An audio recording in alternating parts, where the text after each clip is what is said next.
Here's Eric the Midget calling in. He's really angry. At Richard? Yeah, about Richard Christie. Oh, that's funny. Hello, Howard.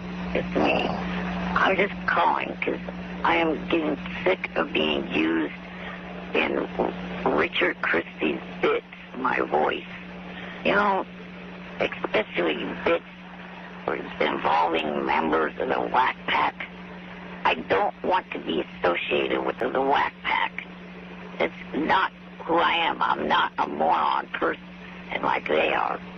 So for you idiots to use my voice in bits involving the Whack Pack, it pisses me off. Also, I don't want my voice for any messages I've left you, period, to be used in any Richard Christie made bits at all.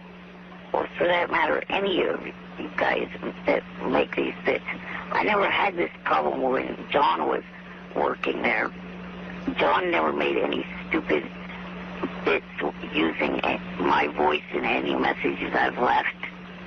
Why is this moron doing it? Knock it off. It's not why I'm calling. I'm not calling to have my voice used as comedy bits on your show. So it better stop. Bye for now. Better stop. Do you think he's doing this so we do it more? Yes. Oh, he loves it. Not only does he love it, it even says when you call our show that we can use your voice in any kind of... You realize he's giving permission every time he leaves his voice on that voicemail? And we will make more bits. Hello, Howard. Hello, Howard. Hey, can you speak to Eric the Midget? He wants to talk to you. I'd be happy to. Right. Kid's really messed up. Treat him like a human being. Not like your employees. No, hold on. Eric, go ahead. You're on with Dick Clark. I'm going to make your dream come true. Hi, Eric. Good morning. Good morning, sir. I was wondering if I could ask you a couple of questions about the awards show in American Dreams. Yeah, this kid, he sits at home. You know, he's in a wheelchair. TV is his life. And he's like 2 feet tall. So, Dick, don't make fun of him. All right, what is your question, Eric? I'm taller than that. Tell Dick what you're wearing. He wants to know. I noticed that Kelly Clarkson is going to be presenting at the award show. I was wondering what award she's going to be presenting. Eric, I don't, in all honesty, have the vaguest idea. This thing settles in around Saturday. It finally takes form, so somewhere along the line we'll know, but right now I don't have any idea. You mean you're not fixated on Kelly Clarkson and know everything she's going to do? You mean, Dick, you don't have posters in your room of Kelly Clarkson and you don't sit there and worship her? Hey, guys, what I'm saying is we got 30 presenters and we juggle the schedule. I don't have any idea. Eric. Wow, I got 30 presenters and I juggle the schedule. Wow. Hey, Eric, in other words, Mr. Clark is saying... Get a life. Kelly's no big deal. Kelly's not a big deal to him. She's giving out the award for Best Midget Stalker. Notice he knew what Janet Jackson was doing. Right. Kelly Clarkson's B-list. Also, I noticed that. I noticed that. What else did you notice about the American Music Awards? well, also about the show American Dreams. I'm a big fan of that show, and I was wondering if there would be any chance that I could, be on an episode of it. What, as a Vietnam vet? I'm wondering... Eric, you're auditioning for a part now? Yes, Mr. Clark, I'm wondering if... What did he play? I can play Batman's arch enemy.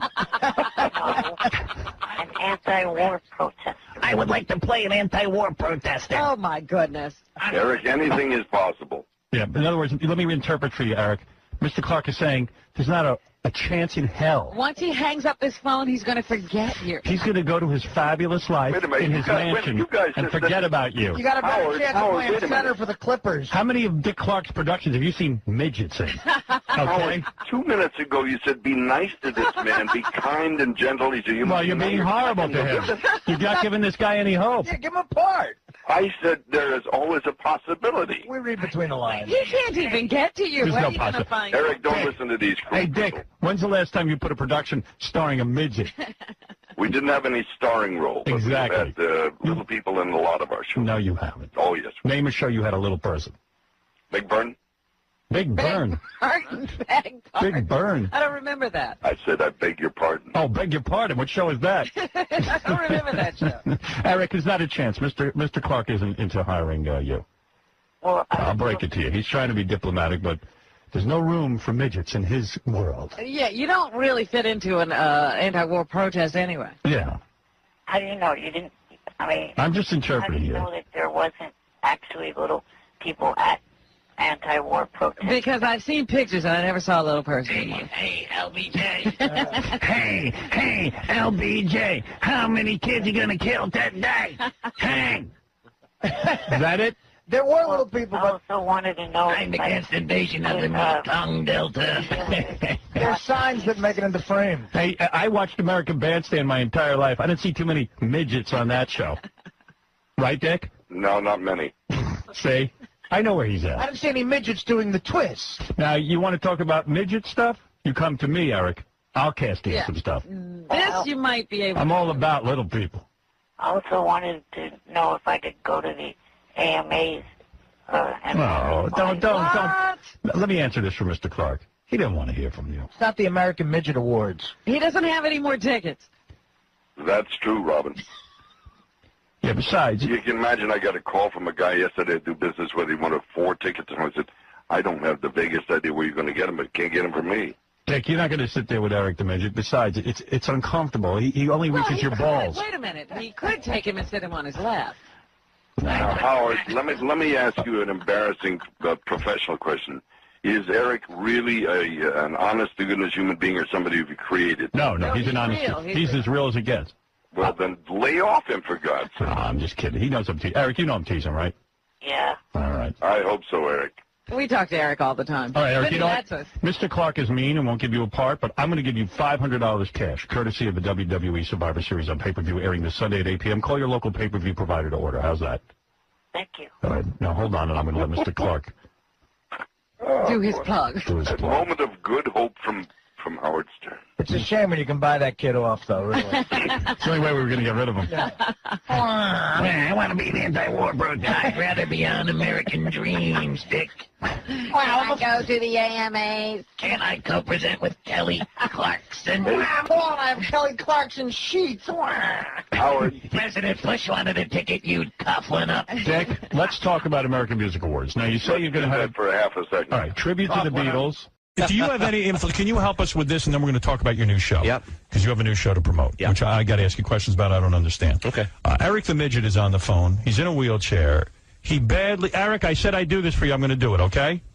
Okay. All right.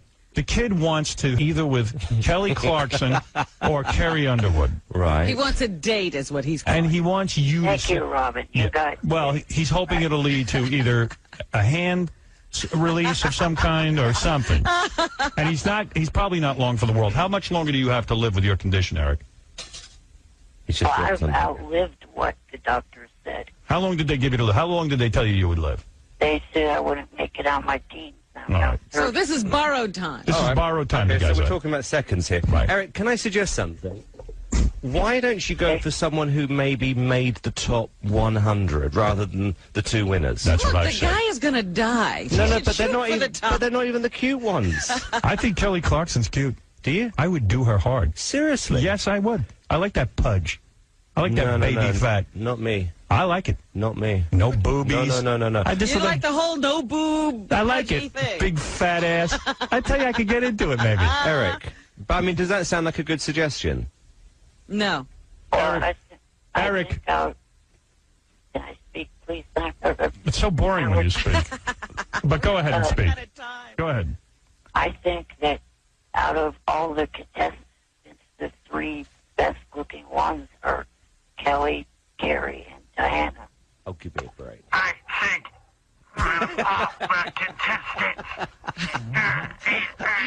Let me handle this. Simon, here's what I need you to do. I want you to Carrie. I You want can you to get to talk to her. Carrie Yeah. Underwood. Look, it's never going to happen. He met her. You know, he met her once already. I want you to. What? And what did she say? We got him backstage. What did she say? She got out of there so fast. Well, of course. He didn't even have a shot with her. Yeah, Eric, I mean, listen, I'm being realistic. It's not going to happen. He says it's not going to happen, Eric. You wouldn't take our word for it. Would you take Simon's? Eric? I guess. So could you move on now? You can go find somebody else. Eric, I tell you what, instead of the date, I'll give you $500 cash, courtesy of GoldenPalace.net. You can win $5,000 just by signing up at GoldenPalace.net, okay? That's kind. How's that? And maybe you can get a hooker. Oh, yeah, buy I was going to say. And buy a hooker. I'm just going to tell you guys now that I know that we're rushing through and everything, so I've got to get out of here. All right, Eric. But Eric has not heard you.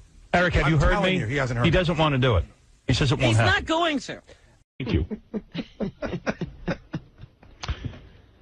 You know, I go on the Stern Fan Network, and sometimes people say they're sick of Eric the Midget. I am not. I am one of those people who's not. And I see he's on the phone because he's upset that Catherine McPhee has a boyfriend.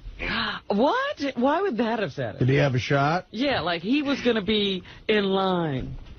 Well, I wasn't saying that I was upset about it. Just that I heard that she had a boyfriend, and I thought I'd pass that along to you. It looks like some guy she knew before she got on American Idol, and she's trying to figure out a way to get rid of him. Because she was on one of those shows like Extra. Mm-hmm. And they tried to ask her about her boyfriend, and she was kind of like, well, you know, I'm single because, I mean, I don't have a ring on my finger, and every girl's single. You know, she was like trying to downplay it. Yeah, I think that guy's going to be gone pretty soon. Well, Eric, maybe you do have a shot. Of course I do. Well, last year, Carrie Underwood had a college boyfriend until she got into Idol, and now she's single. Of course. All these girls know how to do it. What does that tell you? What it tells you is when a girl starts making her own money, she gets a different guy. No, I'm asking Eric what it tells him. It must tell him something totally I know different. what it tells him. What? It tells him he's going to be sitting in his house the same way he always does, and nothing's going to happen. What does it tell you, Eric? I don't know, not much, really. Yeah, exactly. Then why are you calling us like it's such big news? Hey, I measured my penis. I can call whenever I want. I know you want to have her on next week or following week, whatever, and I just thought I'd give you that little bit of information.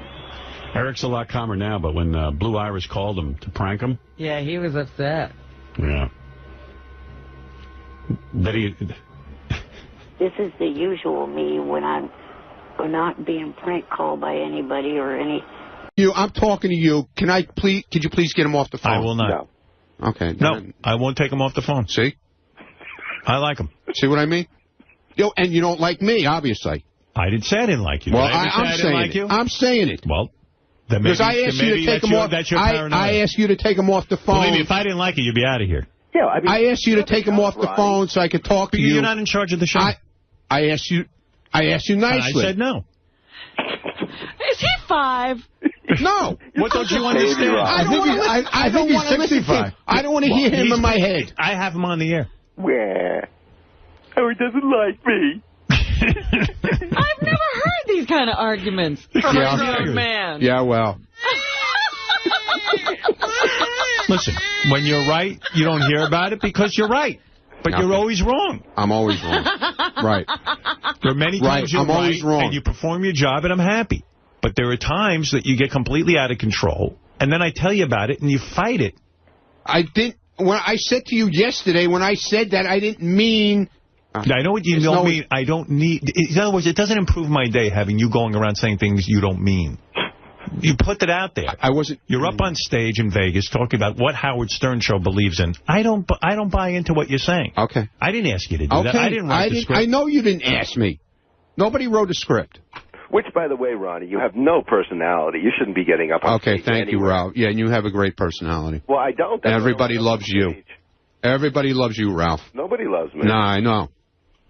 Everybody loves your personality.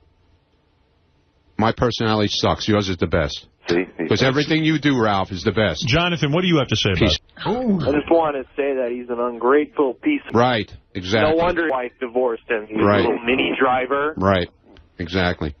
You should come down there and smack you with the... Come on. Come on. Come on down. All the big mouths. Come on down. Yeah, you should fire it. Sorry. Come on, come down here. Yeah. All the big mouths. I should come down and smack you. Well, come on down. Stop you with the pet cock. Yeah, right. Yeah, okay. Wow. Yeah, okay. That's your answer. Yeah, come on down. I'm telling you to come on down. You're telling him to come down? Yeah, let him come down. Come on down, Norton. Pete, you're on the air in Pittsburgh. Yeah, Howard, there's no doubt about it. It's time to fire him. Yeah, good. And you're up for the job, right? Put him back in the car, at least. I know you care about Okay. him, but I'll go back in the car. Whatever you want, sir. Get you off, Ronnie. You know, listen to the way you're talking to your boss. I mean, I think Howard could kick your ass in reality. I've met you before. You're not that threatening, buddy. I wasn't trying to be threatening, was I? Did I try and threaten you if you met me? Did I try and threaten you? You haven't aged very well. If you take a look, you're not a good. You know, look, you're not that guy who can pick up women anymore. Okay, fine. Get into reality, right. You're right. You left your wife. That's where you ruined life. Right. Okay. You had a good woman. You cheated on her. Right. You got into the celebrity lifestyle. Okay. And now look. Well, you don't know anything about it. What do you know, asshole? I have to defend Ronnie on that. What the hell? That's what do you know? Fuck your wife when you left her. Yeah, good. Come on, get out of here with that. Dominic, go ahead. You're on the air. You guys are off topic now. It's getting ugly. Yeah. Now, first of all, I think you're missing a point, Ronnie. Howard is not saying he doesn't love you or care for you or do anything for you. Dominic, I'm not going there with that. That's not what I'm going for. No, you're missing it, Ronnie. What he is simply saying is that you don't represent him with a show. Right. That's what he objects to. And yes, he does have your back. You know how he has your back? You're with him 20-something years. You make a great living. And everyone loves you. That's having your I gave him a life. No matter how many bad things I've done over the years, he's loved me and been my friend and Robin. Well, I don't love you, but I do love Ronnie. And listen, Dominic, don't include yourself in that group. No, of course not. When I jumped in the water, I haven't once heard you say, I was afraid you'd die. I wasn't afraid. Nothing will kill you. No, but seriously. No, in all seriousness, look, here's the bottom line. There's a lot of times you don't think. I know you like to think you do, but you don't. You go ahead and you carry on. You've got to think about things. And that's where you run into trouble, that's all. Thinking. You don't think so much. All you got to do is stay out of trouble, and then you're fine with me. Don't go around us on the show, what we think. Right. That kind of thing. Okay. You're probably better off just not doing those appearances. Yeah, Ralph. Ralph, stop. Yeah, mind your business, okay, Ralph? Because you usually get into trouble. Yeah, right. Well, you're such a... No, I don't get into trouble. This one time I got into trouble. Yeah, a little bit. Oh, yeah, I get into trouble. A little bit. I don't want to see anything bad happen. That's why I'm worried about your behavior. I want to make sure you understand. That's what I'm trying to teach you. That's all. Right. Okay. If I can teach you, you know what they say? Give a man... Oh, no. Give a man a fish, and he can eat all day.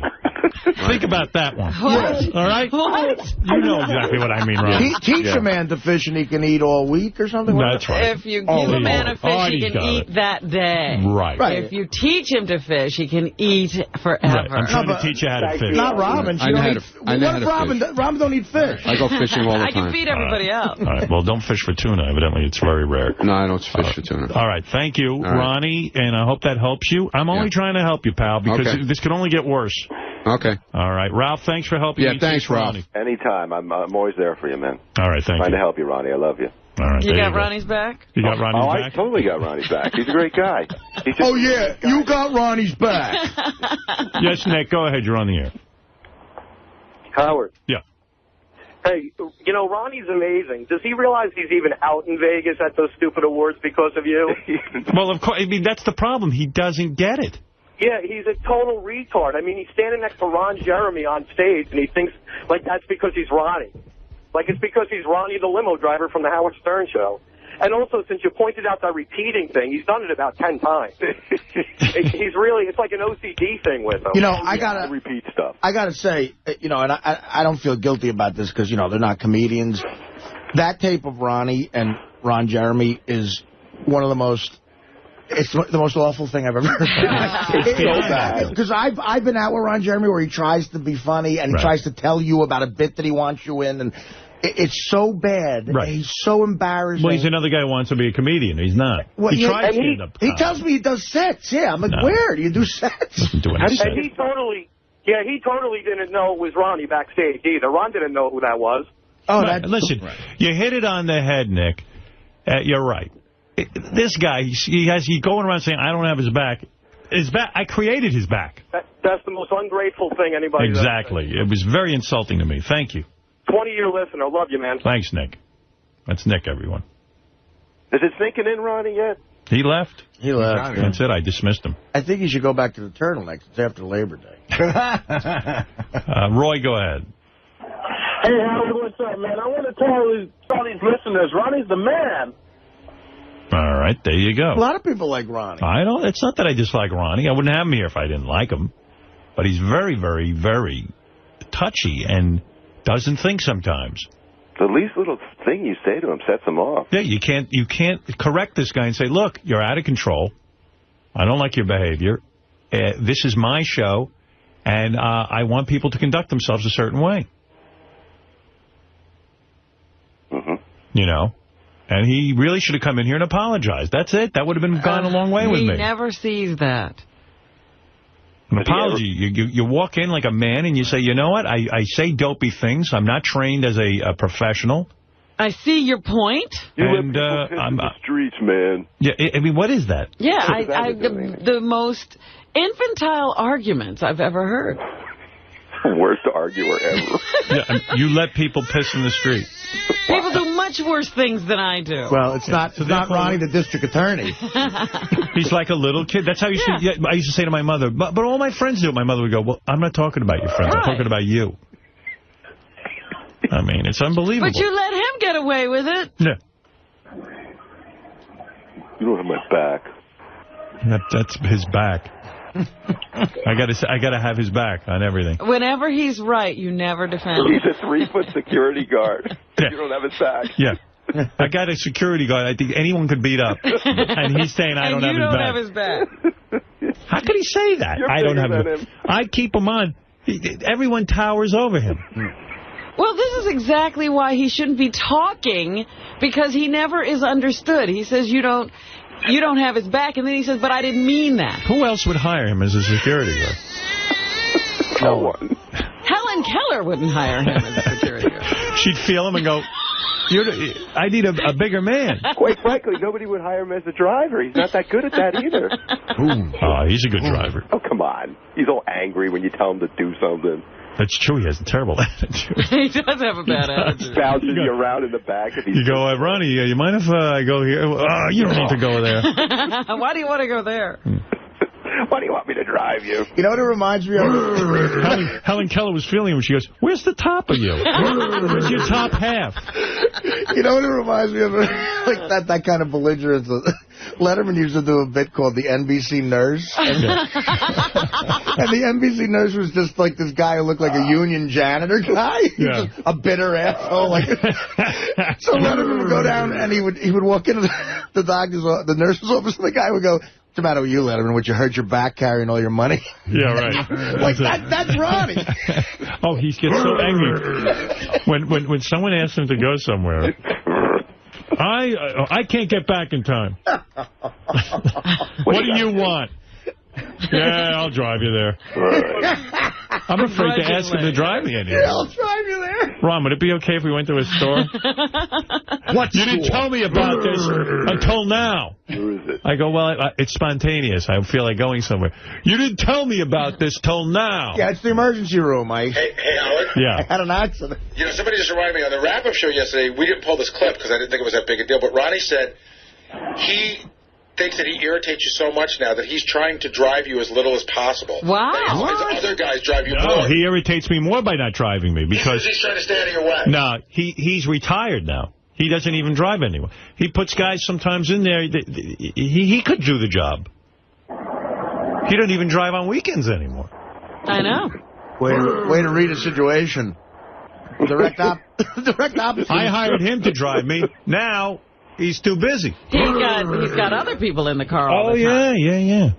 Got a whole team. Yeah, he's got a whole team. Team Ronnie. And you don't have his back? He doesn't even have to drive. No. This is a guy who's a driver, doesn't have to drive. He hardly drives at all. Apparently all he does is sit in the hallway. You're not kidding. You talk about a cush job. He's Minnie used to be a driver.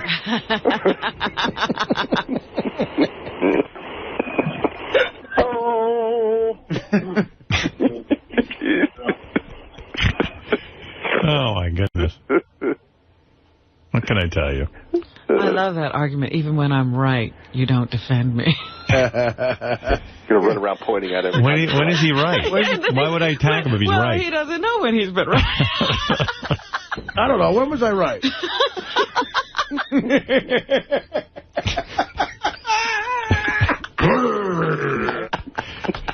He's angry. He's angry. He's angry. Very angry. Why is he so angry? He's as happy as a clam.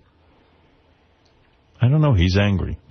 Yeah, I'm jealous of Ronnie's life. He has it way more together than me. He seems happy. Robin, he sure does, Artie. No, but yeah, he looks good. Does. Yeah, he looks good. He's in good shape. He's, he looks nice. He's presentable. He's, I don't know. Yeah, why is he so mad? I don't know. Well, he needs intensive therapy to find out why he's so angry. No, what I don't understand is why he needs intensive attention from you. Oh, that's the whole thing. Oh, yeah, I'm angry. He's the angriest guy I know. Scott, who's the angriest guy you know, honestly? Be honest. Besides Scott? No. Who's the angriest guy you know? Besides me, that would be Ronnie, I guess. Why, was there something going on? I was working, but I wasn't listening. You were working. I'm glad to hear that. You guessed that, and you weren't even listening. No. You mean out of all the people that came to mind, Ronnie came to mind? Yeah, I mean, he sits in my studio. He's just like a ball of anger every day. He just sits there.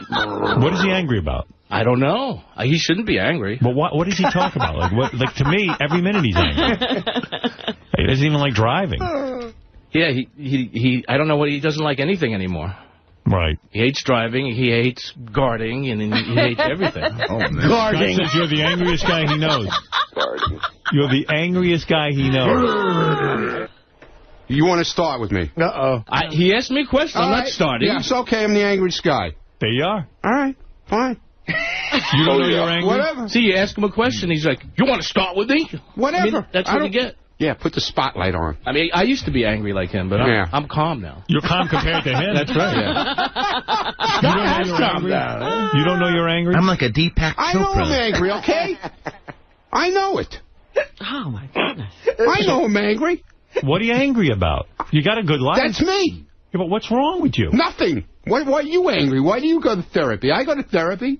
Oh, my goodness. Up I go. Can you imagine a Not therapist? working. Ralph, he's still there. I believe it. See? Hello. He barely goes to therapy. Really? What do you mean barely? I go every week. That's not enough. Well, I can't. For a guy with your level of anger, I can't go every day like you do. You should sell everything and just go in there 5 days a week. I can't. You should move in. Should move in with a therapist. I can't. Cut down on the traveling therapist. Cut down on the gold bracelet. You should have a therapist in the front seat. You sell that gold bracelet. One bracelet? I'm busting your balls. I know you're busting my balls. How much is that bracelet? Sell it and then go to your therapist. I don't know therapist. how much it is. Somebody gave it to me as a gift. All right. I mean, it's got to be $18 if it's a penny. Then. I got to tell you, it's fantastic, that gold bracelet. Thank you very much. Thank you. Tacky gold bracelet. Yeah, tacky, yes. Very tacky. Yeah. Oh, yeah, it's tacky. Yeah. Yeah. Natalie. Who the hell is Natalie anyway? Natalie the lead singer of the Dixie Chicks. Okay, so why is she picking on me? What did I do to her? She actually just listened to you, Ronnie. And why is she picking on me? She observed. She's not picking on you. She observed that every... Why is she picking on me? Every time... What did I even do to her? What the hell did I do to her? Every time she hears you, you say... You repeat everything. Okay. She noticed that. She's just she's making an observation as a fan. See how you're she paranoid? Just She's just saying, hey, every time you talk to Ronnie, he repeats. You think that's picking on you. I'm sure she has issues with stuff we all do. Okay. All right. Can we drop this now? You're the angry. You hear what people are saying about you? You're the angriest guy they know. That's great. And there's a lot of angry people around here, including me, and you're the angriest. And Scott knows you the love that? That's nothing to be... And like Artie said, what are you so angry about? Doesn't bother me. I don't care. You got a great life. I don't care. And why are you trying to get out of driving Howard? Yeah, that I don't like. Because you know something? A lot of times... I'm not trying to get out of it. You just got to work on weekends. Forget about it. He's retired. I And don't say you don't drive me because you... well, you complain. He said yesterday, all you did was complain. You so much. That Beth gets upset in the back seat, and we're rolling all over the car. When I put up the divider, you get upset. Why would you want to drive with me then? You're insane. He's telling you to drive better, not... I didn't say I don't want to drive with you. Hello. I said don't drive crazy. This is how I've always driven, Don't hit the brakes heavy. You know what you're doing. I know what I'm doing. I know what I'm doing. You're in control of the car. You know exactly when you're jolting me forward. I don't jolt. I know what you're up to. What? I do it on purpose? Yes, of course you do. Because you put the divider up? You know what? If you put your hero in there, NASCAR, you would drive on that pedal very lightly. Why would I do that? You're giving me the dig. I'm not. What are you giving? What am I giving you? You're jolting me forward. Why? I see what's going on. Why? You're angry. I'm angry. Why am I angry? Because I'm driving you? Go ask your therapist why you're angry. I don't have the answer. That's what I'm asking you. Why are you so angry? Why would I be jamming on the brakes? Why? I'm back there with my beautiful girlfriend, and you're jealous. You can't stand it. You want to be in. Are you kidding You want to be in my lap. You must be gay. Are you really? You really think that? I don't know. What's Every wrong time with we you? put up the divider and we're by ourselves, you jolt me around like the it's almost like what a little kid would do if mommy and daddy were making love. I have to get in between them. You got to be kidding me. You're aggressive. Passive-aggressive, It's your tantrum. You don't even know you're doing it. Right, I don't know I'm doing it. Pull yourself together. What do you talk to that therapist about? Yeah. Don't worry about it. You should talk about this. Okay. I bet you they'll put you away if you tell them what you're really up to. You're going to put me away? Yes, they'll put you right away. Maybe I need a vacation like that. I guess that's the only place you are right. You get to tell the story. I bet you he doesn't tell the therapist the truth, what his thoughts are. No, he tells his version. You hide stuff. No, I don't hide anything. You tell her you wanted a shark with a baby's head in it on your arm? I never said anything with a baby's head. I was there with you. Ralph, you were there. No, I said bones. No. I have the bones with blood. The guy said to you, what do you want? He said, I want something like a shark. I was kidding. And I go, I'd like something in the shark's mouth. Something like a baby's head with blood coming out of it. You were not kidding. Ralph, was he kidding? I said it didn't really seem like it. And then I said bones. No, you got embarrassed when the imagine the tattoo guy goes, oh, please. I don't think I can do that. That's too disturbing an image. No, and they'll do anything. They tattoo guys' faces. and Ronnie goes, I mean, not a baby's head, bones. No. Did I was say there. Baby's head? I was there. You can't tell me I was wrong. I was joking when I said it. Joking. Yes, I was. There was no laughter. Just like, hey, baby's head in the mouth. You know, something like you were embarrassed to like say you remember that far back. Something like a baby's You remember head. that? Yes. I'll never. It's the most disturbing thing ever, next to the Holocaust. We all looked at each other like, what is this guy talking about? And you go, well, maybe something like a baby's head. And the guy goes, what? No, he did. And he goes, I can't do that. And you went, no, I don't mean like a baby's head. I mean like a bones. I was there. I saw it. I saw it go down. I said, listen. What does bones mean? I even called the guy and said, bones. He said, is like this guy... the shark ate something. I remember you. And it's spitting out the bones with blood. I remember the whole time. Well, that's what it is. I didn't say anything about. I said baby's head joking around. I remember the whole thing. I didn't get a baby's head. I got bones. Dude, I'll tell you how much I remember about your first tattoo. Remember we're there and the guy goes, I don't know if I can tattoo this guy. He's got moles. Yeah. And then I said, can you turn the moles into, make it look like the beach and there was rocks on the beach? Do you remember that? Oh, God. I was helping you out. You talk about having your back. He wasn't going to give you the tattoo because you have too many moles. And I said, can't you work with the moles and make a beach setting for the shark? He didn't make a beach setting. And then make the moles look like rocks on the beach? No. Did I say that? Yeah. Did I come up with that idea for you? And then he did the... Rocks on the beach. The moles became the rocks on the beach. Right. What beach? Well, he turned out... There's no beach there. No, there's otion and it looks like shells. I said, could you turn the moles into the artwork? Looks like a hairy ocean. Yeah, okay, hairy ocean, yeah. I even said that, that hair, because he goes, this guy's so hairy, I got to shave him down. I go, can't that be seaweed when it grows back in? Right. Seaweed. Yeah, seaweed. Right, yeah, seaweed. Right. No, it was. We said it could be a seaweed motif for the shark. Right. Whatever you say. And you said, no, don't worry, I'm going to shave the hair by the shark. Right. So it doesn't have to be seaweed. Okay. But the moles, he wasn't sure. You shave your tattoo every day? Every day? No, I don't every day. You shave your arms, Ronnie? No, he has to buy the tattoo or else it will look like seaweed. Hairy shark. What's wrong with trimming the hair by your tattoo? Is something wrong with that, too? You have to do that.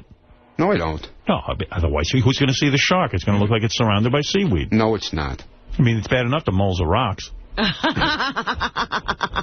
would you get a tattoo in a place you got to shave? What are you talking about? What are you talking about? A lot of guys do that. But that's everywhere on Ronnie. He's a man. He's hairy. So what? Now I got your back. Okay. See, they're out of line. You got your hairy back. Right. You see, You're disgusting hairy back. Right. Yes, Dominic.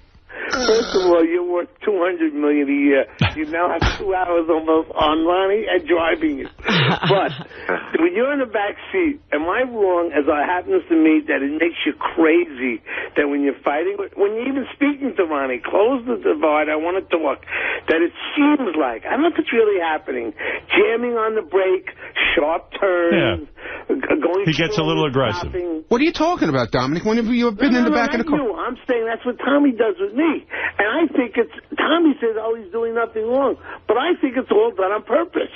That it's done to anger me. Well, of course, because he's angry. Well, I'm not angry. I don't care if you close the divider, dude. I don't know. Something goes on with you. I'm telling you, your driving's different when I close the divider. It is not. Yeah. You don't think you're a little passive-aggressive? No. You don't think it's like, oh, absolutely look at him. Not. Sitting in the back there. Big shot. Boom, I'll teach him a lesson. What are you, crazy? I don't know. Well, when you're cutting off cars and he's free. I wasn't cutting off cars. Listen, I'm driving in New York traffic. You get cut off every 3 seconds. All right, thank you, Dominic. All right, enough of this. Look, yeah, really. Enough of it. Look, we have to straighten you out once in a while. Yeah, okay, fine. Fine. Are you straight now? Yeah, oh, yeah. I'm you know straight. you get out of control. Yeah, I'm straight. Believe me. I'm straight as an arrow. Good. I'm glad to hear that. If you want to apologize to me, I'll accept it. Apologize for what? See? For what you did at the strip club. I didn't do anything. Strip awards. The award show. Saying, that would have been a manly thing. You walk in, you go, hey, Howard, listen, I got carried away. That's it. I'm not going to do it again. That's it. That's all you had to do. But you fight me. You say I don't have your back. I got your back more than anybody on this planet. Okay. You still won't apologize. No. All right. Thank you. All right. All right. Apology accepted. Have a nice day. Say you're sorry, Ronnie. Ralph, please, could you just get out of my head, please? Can you just say, Howard, I'm sorry, I didn't mean to do that. Leave him alone. I wasn't trying to hurt Howard in any way, and I never do. All right. Okay? Thank you. I'm not like you, Ralph. I'm sorry. He's not a user, Ronnie. He's not. I didn't say he was a user. No, I said you're not a user. No. No. Maybe a little bit. No. Not at all. A little bit. All right, thank you, okay, Ralph. Yeah, now you can hang up. Thank you. He's such a child. Shit. Well, Lisa's going to interview him about this past hour and a half, and I think that'll be good. I mean, Are you going to call your parents, Howard? Oh. About the ISDN Oh, you've been putting that off. Oh, that's such torture for me. You got to call. I know. Gary told me I got to do it today. Yeah. Tattoo shop. I'm Scores Man. Hi, how are you? All right. Scores Man, got a tattoo. Hold on. Douchebag. Hello. Scores Man, got a tattoo. What can I do for you? What do I do? I'm Scores Man, you fool. What do I do? Yeah, I don't know who you are. I'm Scores Man, damn it. And I'm about getting drunk. I'm about having fun. I'm about having a good time. I'm about meeting girls. I'm about meeting guys. And whoever doesn't like themselves, because that's what I'm all about. I'm Scores Man. And that's what Scores Man is all about. 1531 Highway, I got you in my pocket. Come on. Cocksuckers. Tattoo shop. I'm Scores Man. I'm taking care of business. I don't know who Scoresman is. Scores Man, got a tattoo. Yeah. I'm glad you got a tattoo. You come over here, fist in your face. Cocksuckers. You cocksucker, I'll beat your ass and put my dick in your mouth. Douchebag. Yeah, douchebag. All of you who are jealous of me. You're all jealous. You're jealous. You. Tattoo shop. Scores Man is about having fun. You don't like it? You can yourself. Big ass cocksuckers. All right, well, thank you, Ralph. Okay, we have to take a break. We'll hang on the phone for that. We'll be back right after these words. What's this? Eric the Midget claims he hit a slot machine yesterday for $750,000. Really? You believe that? No. April Fool. It's April Fools. You know, they go up that high. Big April Fool's joke. April Fool's, Eric. I'm club fucking footed, you asswipe. I know. Don't start out like that. Let's be nice. Go ahead, Eric. Do your April Fool's joke. Not an April Fool's joke. You hit a slot machine for $750,000? It wasn't yesterday, but it was over the weekend. Don't you think that'd be in the paper? Yeah. Don't you think a little midget that made $750,000 at a slot machine would have been in some paper? Yeah. It hasn't hit the paper yet, but I did do it. Where did you do this? At one of the local Indian casinos. Oh. He's lying. We should call the casino and find out. Yeah, but why? Who cares? Let him have We his had to day. pay it. Wow, Eric, that's great. Congratulations. See ya. You want to know what I'm No, see you later. Take care. You're going to the bunny ranch, of course. I am Eric the Flyer. What are you going to do with the money? He's going to buy the bunny ranch. Well, kind of technically. I asked Rich and Dennis if I could become a small partner. You are a small partner. You're a small everything. It was not supposed to be. I don't understand why you're making this up. I don't get it. Like, really. He's going to buy the bunny ranch. Who wrote this script? Johnny Fratto? No. Hey, I got a good idea. You should call that Howard and tell him that... Tell him that you won a big payday at the casino. And you're buying into the bunny ranch. Got it? There's no joke to this. So, Right. come Yeah, fly I'm yourself not to laughing. New York. And let us see this new big spender. Johnny thinks I'm wasting my money by doing what I want to do by, wanting to partner into the bunny ranch business. Eric, I got to go. Congratulations on the $750,000. Did you talk to Dennis about partnering? I just said that I did. Mm-hmm. What does Dennis say? We're going to have a meeting about it on the phone today, him, myself, and... All right. Well, have a good meeting and let us know how it goes. Okay, I will. All right. Thanks, Eric. Congratulations. See, now there's a guy who believes in something. He's willing to put his money... Believe me, I wish Eric did win $750,000. I'd be thrilled. But to put his money in the bunny ranch, he's doing that because he thinks he'll be able to get the girls all You know what's great? I was going to give Eric $1,000 because I had this sponsor that wanted to give it to me. Now I don't have to give it to him because he has $750,000. Give it to somebody who I'll needs give it to it. someone else. Okay, Eric. So no $1,000 for you. Okay. All right. Thanks. Bye. Give it to Richard. Do you believe any of that? No. No. It's such a boring. Like who Wouldn't he be a little more excited if he actually won money? Yeah. Yeah, I think so. Yay.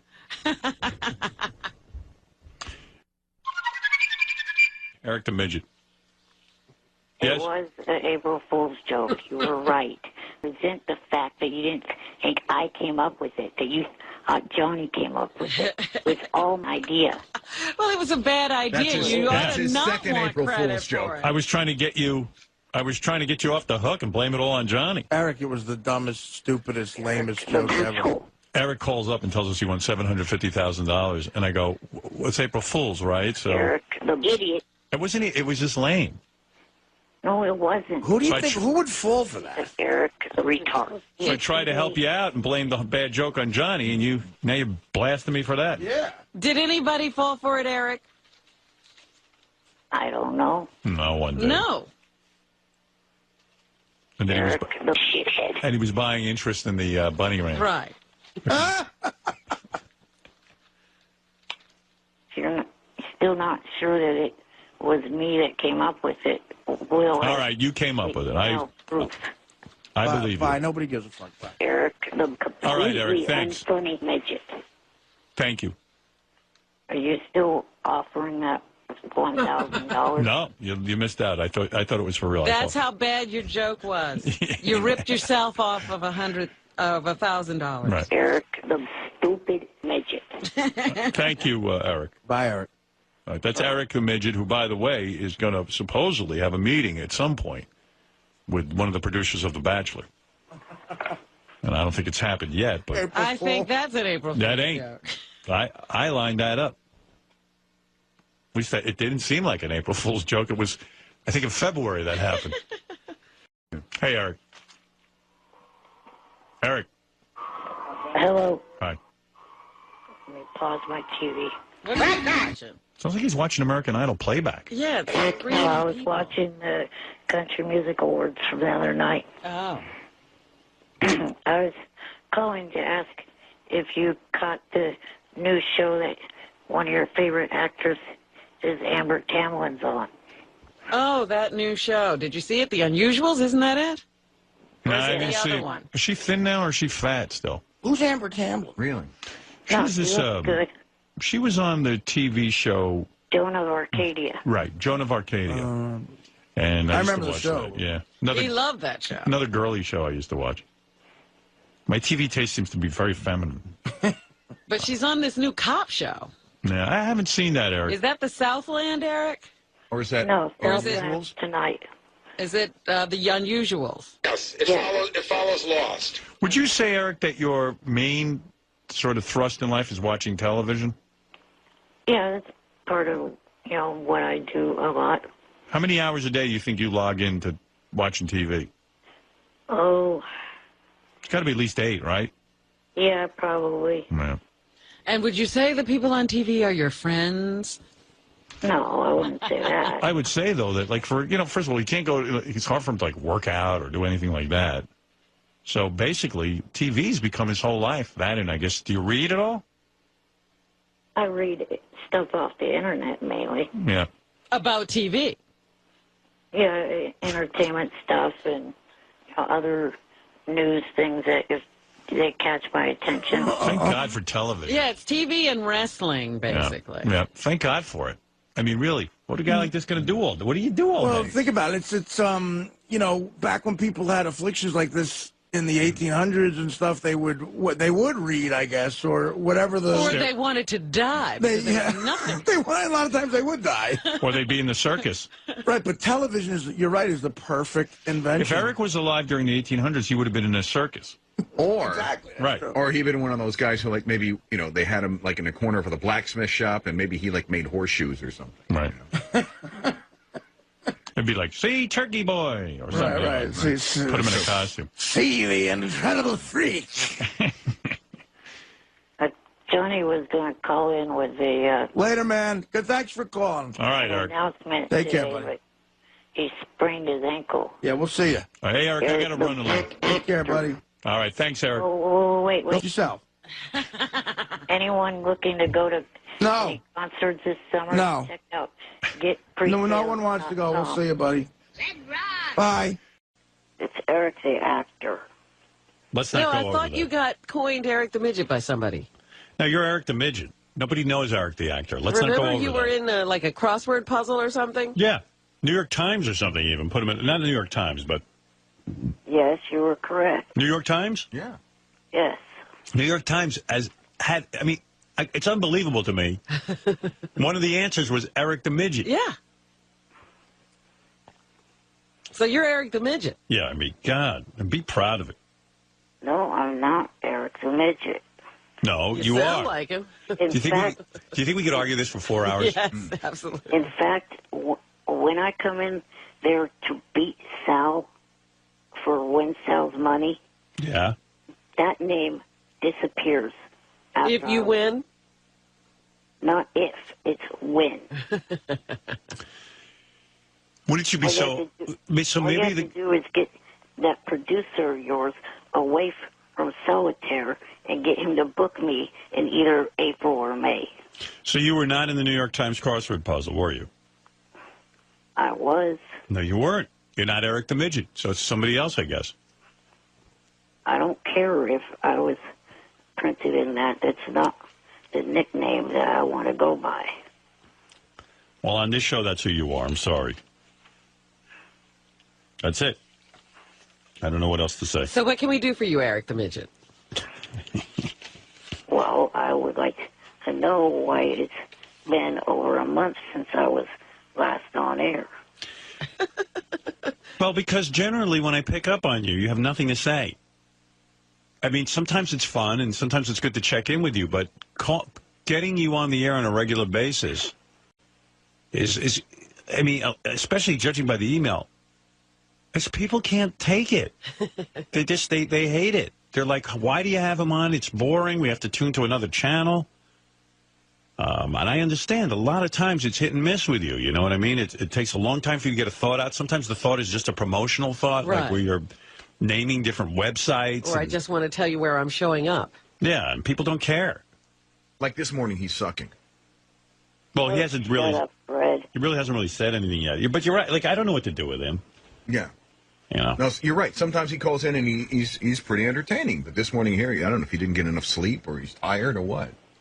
You know, Fred, in a voicemail that I left last night, I agreed with you and Robin on that rocker guy. That guy sucked. You're right. Then a lot of times you bring up stuff that's like happened 3 days ago. Right, he's talking about the contest. Yeah, then I have to sit and Maybe describe. if you let me on air that day, it would have been more relevant. Maybe. Oh, maybe we should have had him as a judge. He might make a point. I think the problem is I don't know when you're going to be good or bad, so I get kind of gun shy picking up the phone on you. You know, sometimes I can't, and sometimes I'm just too busy to get to you. Well, after being pent up for a month, you must have something to say. Yeah, you must have. You haven't been on the air in a month. What could you have to say? Let's hear. Well, for starters, Thursday is my birthday. See what I mean? Do you see what I mean? I mean, do you really think the public cares? I mean, Howard, what kind of like maniac, like how full of yourself do you have to be to think that the world gives out your birthday? I mean, he hasn't been on for a month, and now he wants to talk about it. Go read another audio book, you moron. At least read. The last time we had you on the air, we figured out you can't even add. What's 9 times 7? 63. You sure? Yes. Positive? Yes. All right. that one he knows. Give him another one. Maybe he studied. What's 8 times 9? I know, Howard, like I deal with my kids. They have trouble with their 8s and their 9s and multiplication. What's 8 times 9, Eric? It's true. I don't know off the top of my head. You're retarded. No, I'm not. I'm a retard. You don't know 8 times 9? He's right. He shouldn't be Eric the midget. He's Eric the retard. You know what, Eric? I'll be honest with you. My father... You know what? Book me on the show so I can prove to your retarded monkey ass that I'm not retarded. But Eric, you are booked on the show. You're booked right now, and this is the question. What do you think that? So if I booked you and flew you in and asked you the same question, you'd suddenly know it? Yes. Really? The flight would help. You still don't know 8 times 9, huh? No. Wow. What do you think it is? Give it a guess. Come on. Quick. Top of your head, what do you think it is? Blurt it out. He's doing a lot of calculating. He's run out of fingers and toes. Oh, yeah, and by the way... What's 8 times 10? 8 times 10 is 80. All right, so what's 8 times 9? By the way, to your listeners, I have fingers, crab claws. All right. What's 8 times 10? I'll ask you again. 80. All right. So what? All right. So what's 8 times 9? Oh, crap. Hang on. No, come Where on. are you going? What Give are me you the doing? answer. Hang on. What are you doing? He's going back to school. He's going to math class. Eric, listen to me. What's 8 times 10? 8 times 10 is 80. All right. What's 8 times 8? 8 times 8. 72 is 8 times 9. No. What did he do? All right, so I don't know what he did. What'd you do? Did you What is 8 times 8 now? No, what's 8 times 8? Quick. 8 times 8.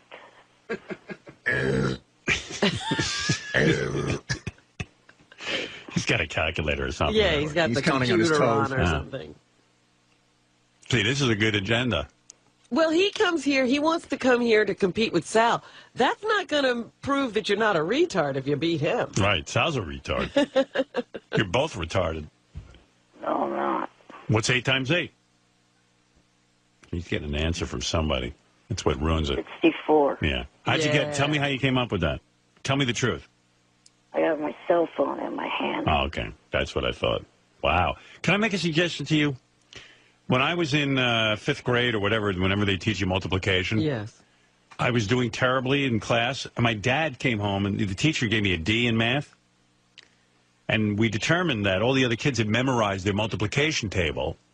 You didn't realize you were supposed to do that? I was a really dumb kid. And like, my dad sat with me with flashcards. Right. And said to me, all right, what's this? What's that? And what I did was I memorized them. You had to memorize That's them. what you have to do. You got to memorize them.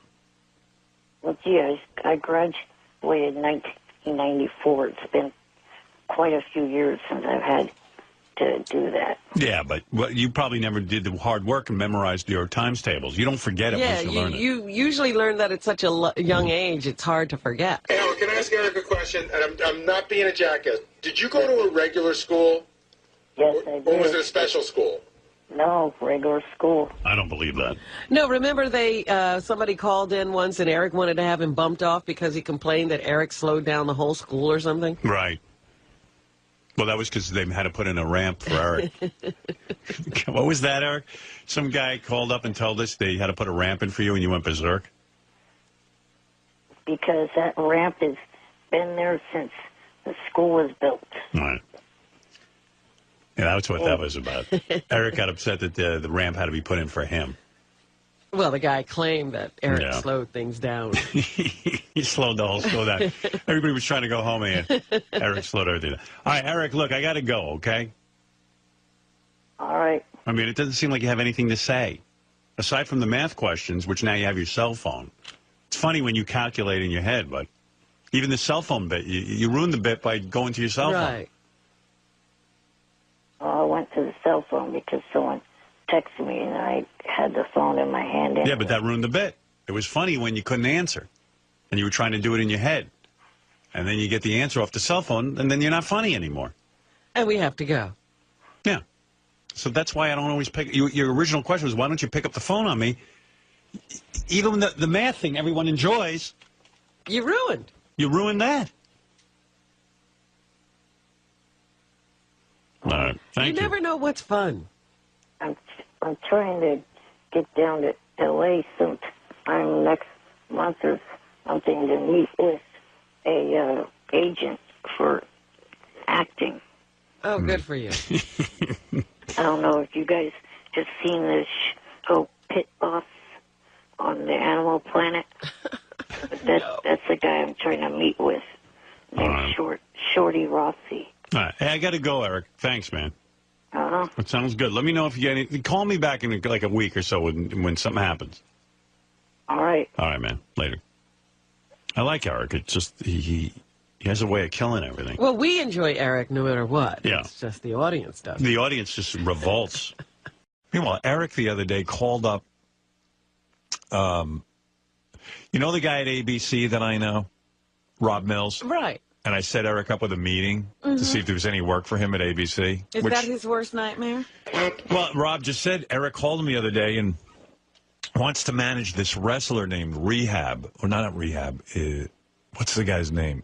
There's a guy on The Bachelorette who's vying for this girl's attention, and he's a wrestler. Right. I saw last night's episode. Oh, yeah, okay. So you know what I'm talking about. Yeah. He wants to manage that wrestler. Probably that guy already has a manager. Yeah, I would think so. Eric has absolutely no background in managing anybody. And this guy's already been discovered. Eric's acting like he discovered something. The guy's on a TV show. Yeah, Eric, the guy's on a TV. Eric, why'd you call Rob Mills and ask him if you could... What's that wrestler's name? I forget. What? You idiots get anything straight. Rob wrote me a note. Well, he was the one that came up with the idea for me to manage him. Oh, really? He told me you called looking to manage Rated R. That's the guy's name. Rated R. Oh, I was calling to talk to him about other things, and he came up with that. Well, that's not what he wrote me. Told me you called him and want to manage Rated R. Yeah, I called him, but he was the one that brought that up. Wow. What'd you call for?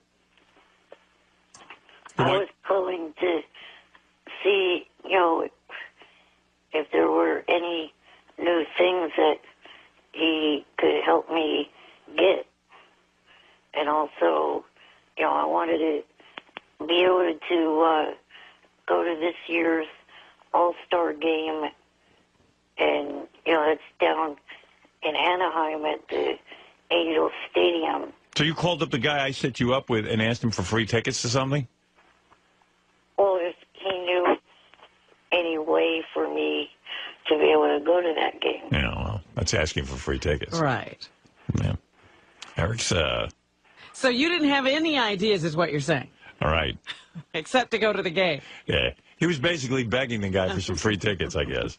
All right, Eric, that's what I wanted to know, but... Also, gee, thanks for being so slow putting this IQ test together. Now the show Hair is closing, which is thing I was hoping to do while I was in New York for the test. Yeah. Yeah, sorry. Howard, we weren't bringing him in anyway. Well, he wants to come see Hair. Right, but I'm not. It's not my job to fly him in to see Hair. We're looking to administer an IQ test in his neighborhood. He costs a lot to fly in. He doesn't come alone. Right. And we just don't have the funds. So we were going to set up an IQ test in his area. We're working on that right now. Yeah. Be easier to just IQ test you right in your area. I love how he's up and didn't get him here in time to see Hair. I did want him to see Hair, though.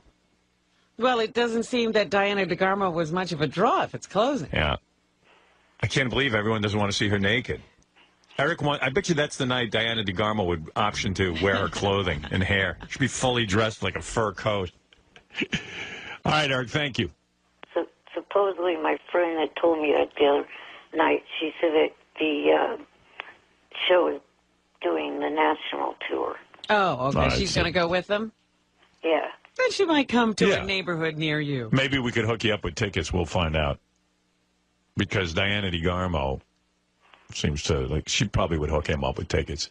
Oh, sure. Yeah. All right, I'll look at that. If there's a national tour, tell me, okay? Okay, I will. No, later. Eric, the complaining midget. All right, Eric. He's always looking for. He calls that guy up and asks for free tickets. I'm telling you, it might have been funny at the beginning, but I'm sure he's sorry that Eric has his phone number. Yeah. The annoying motherfucker. On the set, he's freaking out. Right. Hey, Johnny. What do you hear, John?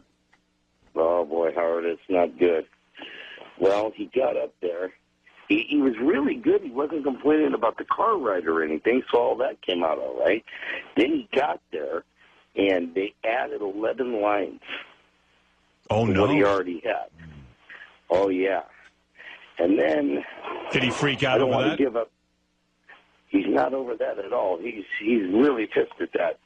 Then... But wait a second. Does he If understand? you're an actor, you're happy to get more lines. Actors, did you tell him? Yeah, that's what I tried to tell him. Actors fight for more lines. They want to be on camera. Then they have the use of some prosthetic stuff they're going to do that I can't say. But sounds like a lot of fun. And, of course, that's going to take a little time to put him in it. So Is he freaking out about that? He's very pissed off about that. Oh, he's no He's kind of very actor pissed at off all. I don't think acting is... Thursday network people will be torturing him over that. And Howard, he was flipping. And then I had to go to a meeting at a guy named Jimmy Essebag's house in Bella. I've been waiting for this meeting for 2 months. Right. And my phone is ringing and ringing and ringing. It rang like 21 times. Right. Finally, I picked it up. I said, Eric, I'll call you back in like 5 minutes.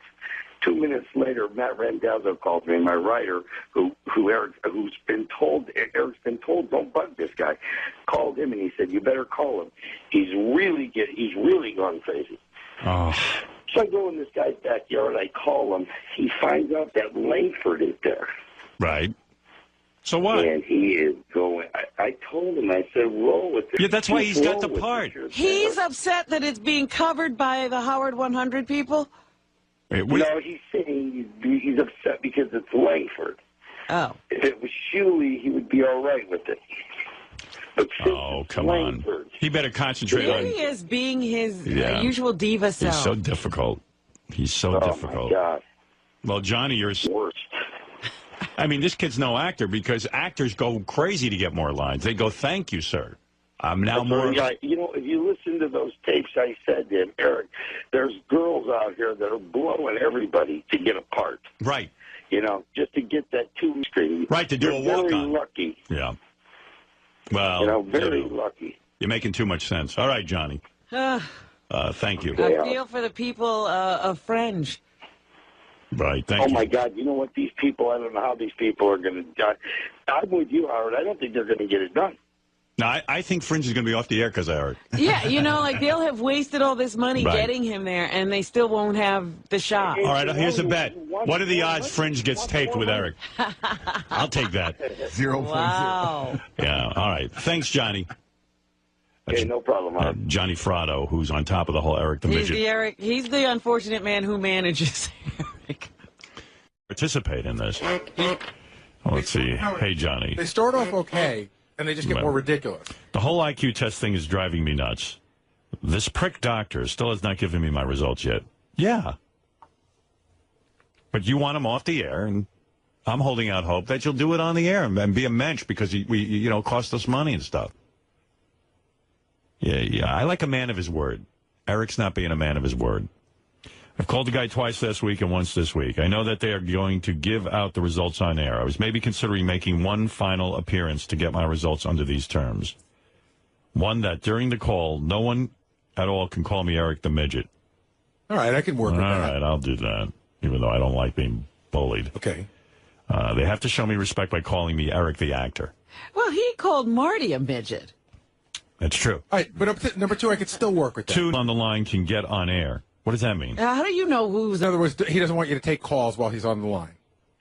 All So right, I people can live with that. I can live with that. I can live with that. Well, basically what he means is nobody calling up to say bad things about him. Anybody who was praising him, he'd let through. No, what I'll do is before I take calls, I would hang up on him and say, okay, now you don't have to be on the air, and now we're going to take phone calls.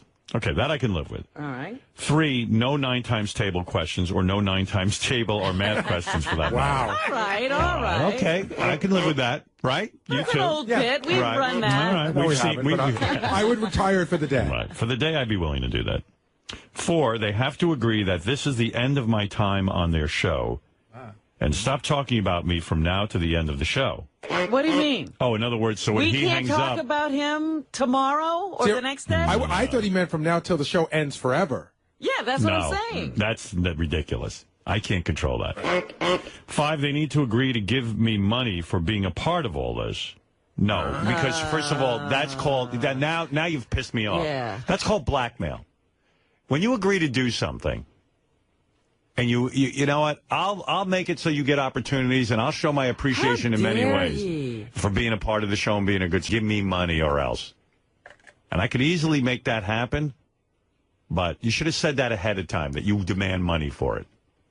But you know, this whole, I mean, how many TV shows, how many access to things that he really loved doing, the Bunny Ranch visits.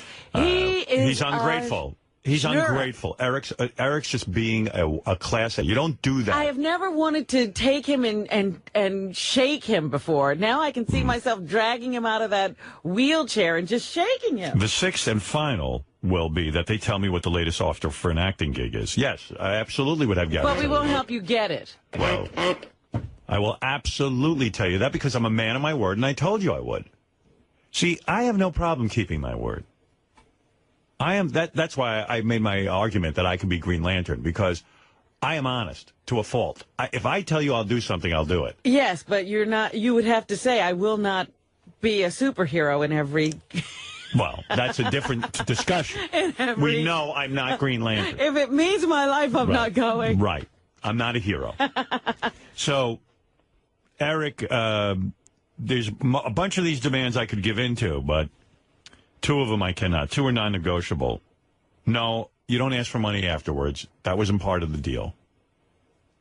Well, just call him up and say there is no money in it, and we'll continue to talk about him after he's gone, whenever we want. Right. That's it. But I would comply with the other rules. I'd be willing to do that. Yeah, but time is running out. I hope this was a negotiation, not an ultimatum. Right. But, Eric, if you're listening, we're going to do this bit in about a half hour, so that's about as much time as I can give you on this. And just realize, Eric, if you don't do this today, you'll still have to wait for your results. Right. That's right. So if they've been driving you crazy, it'll continue. I'd like to work this out and have Eric be part of the... It would be fun. It would make it a better day. Hi, Eric. Hello? By the way, I don't have a lot of time to negotiate with you, but I'll do my best, only because I'm behind. And Will the Farter's here with a queefer. He wants to do a duet with her for the holidays coming up. And he's going to do a duet on a Christmas song. A woman is going to be queefing while Will farts. Will, of course, the superstar in the new hit movie Jackass 3D. Yeah, that was fun. He's completely been elevated. In fact, he almost wasn't going to come here because of his busy schedule. But he will do the holiday queefing and farting for us, a first here on the Howard Stern Show. Eric, I've received your letter. I would like you to be a part of the IQ test results today. I think it would be the honorable thing to do because you agreed to do it. Your demands, there's two I won't agree to. Here's what I see. I'll tell you what. Let me get the list of demands here. Make a final appearance, get my results under the following terms. Okay, 1. During the call, no one call me Eric the Midget. Okay, I can do that. Okay? All right. No. We have to call you Eric the actor. All right. 2, no way on the line can get on the air while you're on the air. Okay. So while we do the results, I won't put anyone on. I'll hang up on you at some point, and then we'll take phone calls. I'll agree to that. It's a little difficult, but I'll agree to it. 3, no 9 times table, no math whatsoever while you're on. Agreed. I can do that. The 4th one I can't agree to. They have to agree that this is the end of my time on their show and stop talking about me from now to the end of the show. I don't know what that means. I mean, there's no way I can't guarantee that. People are going to call in and talk about you after we do the IQ test. Of course they are, but you don't have to be on the phone for that. From now till December 16th, the end of the show. No, I can't agree to that. I can't. I mean, and not only that, I think that this is a little bit obnoxious because, you know, you agreed to do the IQ test. We went to the trouble to do it. And there weren't any of these conditions. We didn't have to do, to have negotiations after the fact is ridiculous. It's sleazy, Eric, and I'm telling you that because I know you want to be in the business. If you try to pull that with any producer or anything, you're off. I'm just telling you the truth. 5, they need to agree to give me some money for being a part of all this. Now, extortion. That's extortion at the worst. That just doesn't make you look like a clean individual. You don't agree to do something and then afterwards shake everyone down. It's not cool, Eric. A, Wednesday my laptop broke down. And B, it's Christmas time. I need some extra money. Eric, why didn't you say that at the beginning before you agreed? Why didn't you say to me right away, hey, Howard, I could use some money for the bit? You know I'm always generous with you. I've always tried to be a decent guy with you. But you can't shake people down afterwards. It comes off the wrong way. It's not fair. You can't agree to something, and then, it's just... And then I look like an idiot.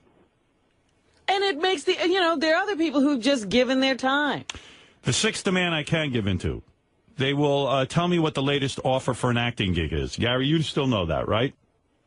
Yeah, I never said it was an acting gig. I said it was an opportunity that he'd be very interested in, but I got to go back. I'm not even sure it's still available. Right, but you would tell him what it is. Absolutely. All right.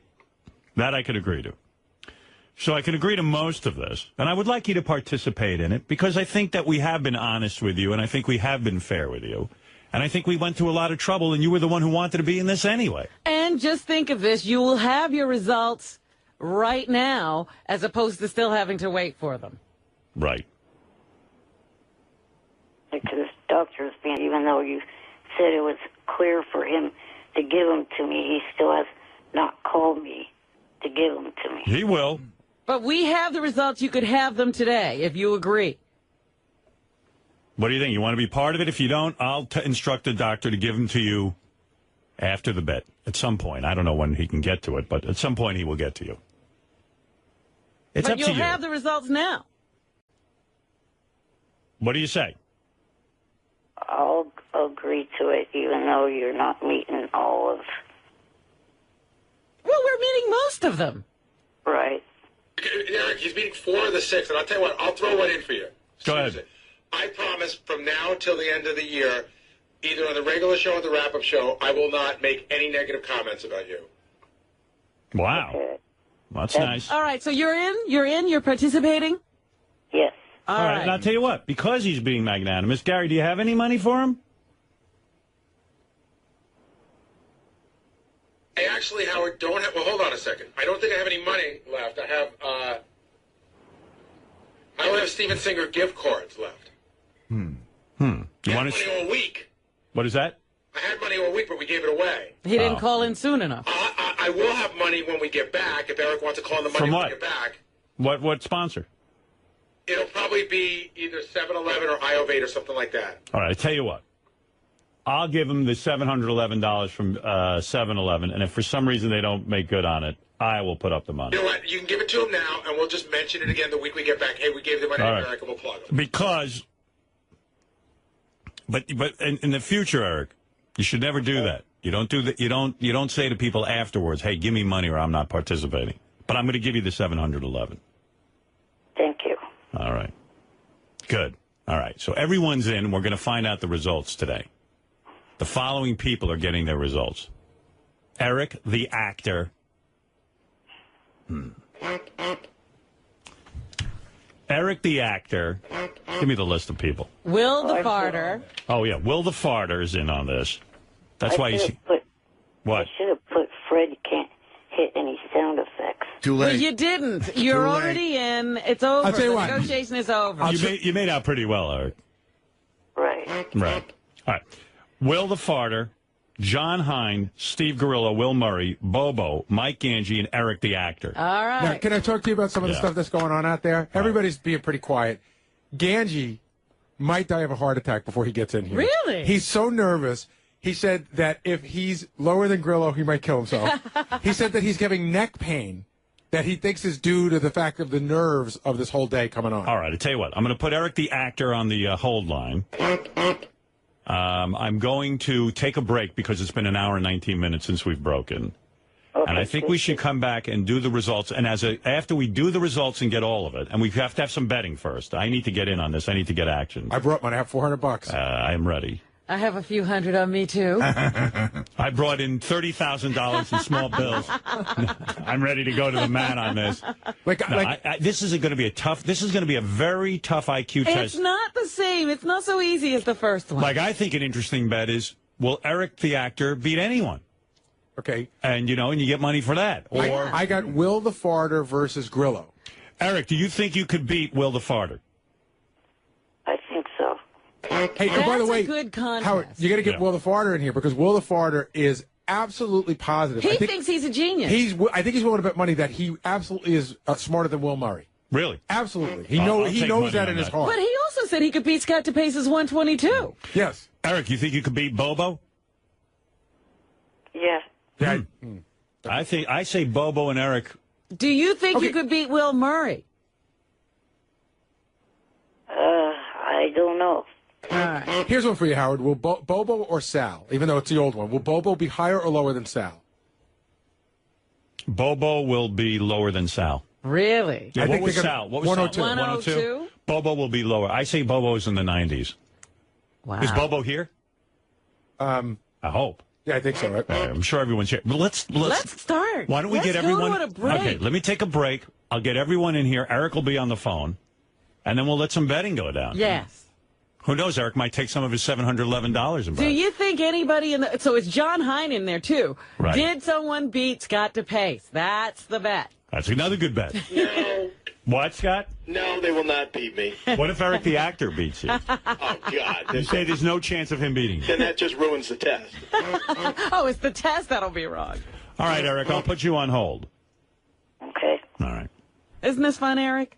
See how much a good time you're having? Yeah. And I'm proud of you. See, now you're a man of your word. Yes. A man only has one thing. His word. I read that last night in my... What, are you reading the Bhagavad Gita? No, fortune cookies. All right. Eric, hold on. All right. So enthusiastic. I know, you're trying to, work up some energy over this? All right. Eric the actor, everybody. He's with us. That's right. All right, we will have the results. We will all have betting and fun right after these words. Yeah, I mean, I don't want, like, the crazy, hateful negativity, but I can't, like, it can't be all beautiful either. Like, people have to be... Why can't you just get rid of it? Get rid of the website altogether? Yeah, like close it down like you did, like Eric and I were talking about. Keep it closed forever? I could just go to Facebook, I guess. I mean, like, why even try? Like, why, why, like, you've done it now. Just get rid of it. Howard, they're going crazy. Well, so what? You know who's going crazy? They're all my haters. Me, they're emailing me. Everybody's like, what are you doing? All out there are doing that. Look them. Let them twist on the wind. There are actually much worse people out there. Like, we've gotten rid of a ton of, like, the craziest of the people. I was so happy. And those guys have, like, another website where they, like, just talk about how bad it is that I don't let them talk freely. Right. They're the people that think I'm too controlling. You know? Please, then, you're not controlling enough. Like you that think that I'm not controlling enough, so I'm always like in that middle. Those people are my little monsters, like Lady Gaga. But they're real monsters. Yeah, but they're monsters. Like, it's not affectionate. I go, oh, those are my little monsters. Well, you know, like when you guys get into a fight and you're arguing with one another, well, on the site, everybody takes a side, and then they continue that fight. Well, that just goes on, and everything lives forever. I know there's fights, and then anytime my wife does anything for charity, they pick her apart, say she's ugly, and drives me crazy. They go, she's ugly. I mean, none of those guys, a girl that's halfway as good looking as her. Half of them think that this is like a great joke. And the other half of them, I don't know why they're doing it when they pick on Beth. But yeah. And I even said to Beth, I go, you're one of the hottest chicks I ever met. And I've met a lot of chicks. She goes, yeah, but your fans are so mean. I go, I know it's embarrassing to me that my fans are so, like, they're my, like, Mariah Carey's fans don't sit there and goof on Nick Cannon. Yeah, I mean, leave that to other people, my fans. I mean, it's hardly. Your fans are horrible. It's false advertising. It's not this. I called them wolves one time. Yeah, my little wolves. Yes, and that is more accurate for your guys. Yeah, well, keep it closed. Come on, man. What do you need that for? I can keep it closed. There'll be just another site that sort of takes my spot. So let him do it. Let him do it. Be done with it. Okay. What do you need it for? I guess I will stop working on what I've been doing for the past day.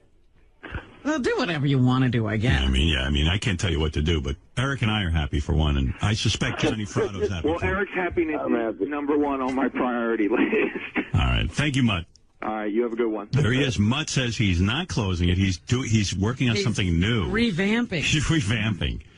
Get a new logo. That one looks like Jackie Martling lettering. I've fallen in love with that logo, but I will find a new one. All right. Thank you, Mutt. That's Mutt, who he's at a crossroads, it seems. Well, all you got to do is just change, like, the stern, you know, the S could stand for, like, stupid fan network or something. Yeah, because I feel like an idiot when I read it. I tell you, it's crushing. I haven't read it in years. It's crushing. Right. I mean, it's just overwhelming. If I read that every day, I would jump out a window. Well, that's that cyberbullying that everybody talks about. You know, I was bullied my entire life, and then I became cool on the radio, and now I'm being bullied again. I can't get away from this. It's bad. It's bad. Stupid fan rant network would be good, you know what I mean? That way it's not really... Not tied to you, yeah. Yeah, it's funny. I was listening. I was in my car yesterday, and I'm listening to the show played back, and I'm listening to the part where we're interviewing Johnny. And it's so fascinating to me to Nick. He had a father who was the head of the mob. And just listening to the stories and stuff, I get such a kick out of that. Like, it's crazy. And then... My father was... Howard, if you go on YouTube... You know what's kind of funny? What I always thought was funny is when you and Artie would do impressions of my voice, because you did an impression of my voice and then you would do Kennedy's voice. Well, if you go on YouTube right now, you can see my father. You can actually see him going before Robert Kennedy, being questioned by Robert Kennedy. Really? And, yeah, and it's both voices. Well, you can also see my father. It's like, listen here, Mr. Fratto, I want to ask you a quick question. Yeah, what is that there question? I don't understand what you're saying. Here's what my dad said. He said, I respectfully decline to answer the question, and under the Constitution of the Fifth Amendment, I reserve my right to... But I was thinking about it. You never, how much time did you actually spend in jail? No. I was only in jail 11 days. I was supposed to be there for 5 years. It was a shock sentence. I didn't know I was going to get. I had no idea that judge was going to do that. I thought it was unbelievable. After 11 days, the judge let Johnny out of jail and then disappeared in Florida. Yeah. He retired. It was the last thing he did before he retired. Yeah. Well, guess somebody maybe spoke to him or something. Who knows? Yeah. Well, God, something. Who knows? That's. But I believed in God back then. I'll tell you that. Yep. Hey, Eric, Johnny, I got to go, man. But thanks, guys. Okay. All right, later. Eric has another thing. There he goes. What do you want now? One of the last things that I wanted to say was someone posted on my Facebook, "You ruined my life," for, the fact that SFN's closed. I wrote back, "Wah, SFN is gone." See how bad Eric can be. Now you're turning into one of these people. 0.0 chance that I give a shit. What's that say about your life if your life is ruined now that SFN is closed? Well, Eric, I'm glad you got that in, Eric. All right, thank you. Nice shot. Nice shot. Okay. Thank you, Johnny. Thank you, Eric. All right. Talk to you after the holidays. Right. Later. Oh, that's it for this year? I think so. I think that's the end. I think we're done with Eric for this year. Well, when we get back, it'll be the build-up to Eric's appearance, his acting gig. Yeah. Howard TV has video of Johnny Fratto's dad testifying. Oh, wow. Let me see that.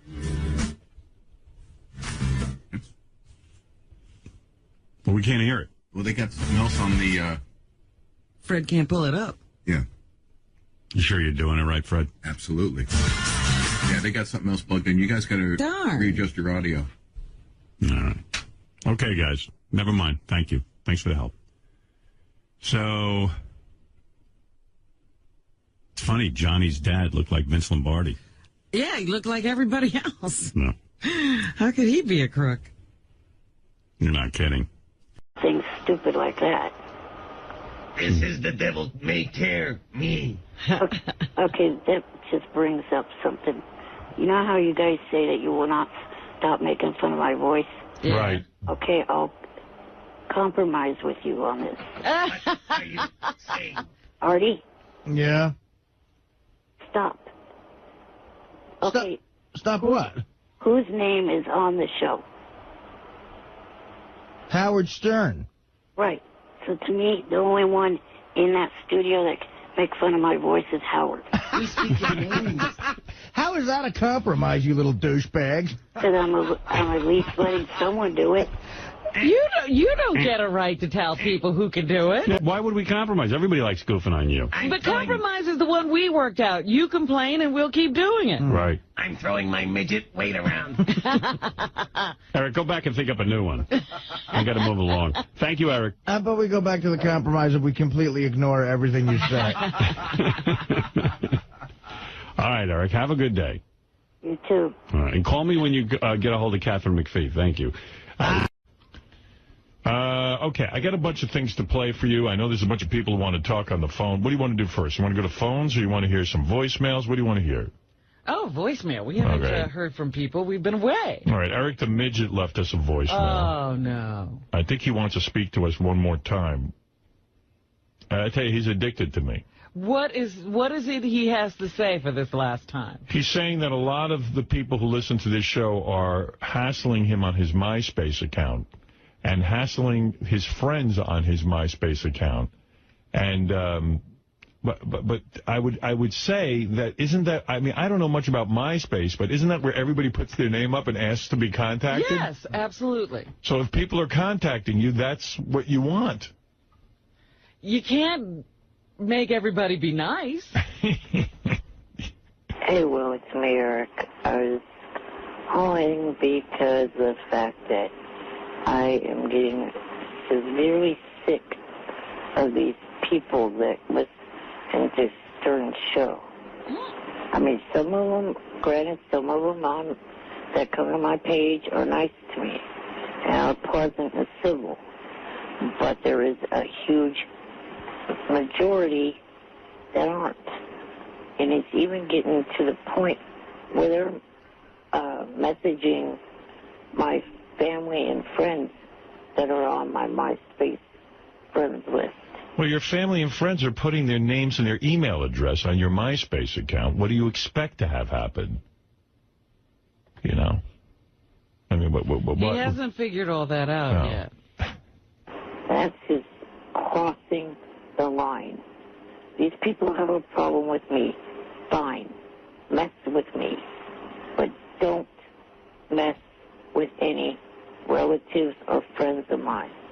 So if you can, please see if Howard, I know he doesn't want to take any calls from me, but if he could, the day he comes back, take one last call from me to see if you know, myself and also him, since they listen to his listeners, listen to him, would together maybe try to get the listeners off my back. Okay? I know how to get the listeners off his back. Have him fly with balloons. Absolutely. That's right. Somebody wants to yell at Steve Langford, Eric the Midget. Yes, Eric, go ahead.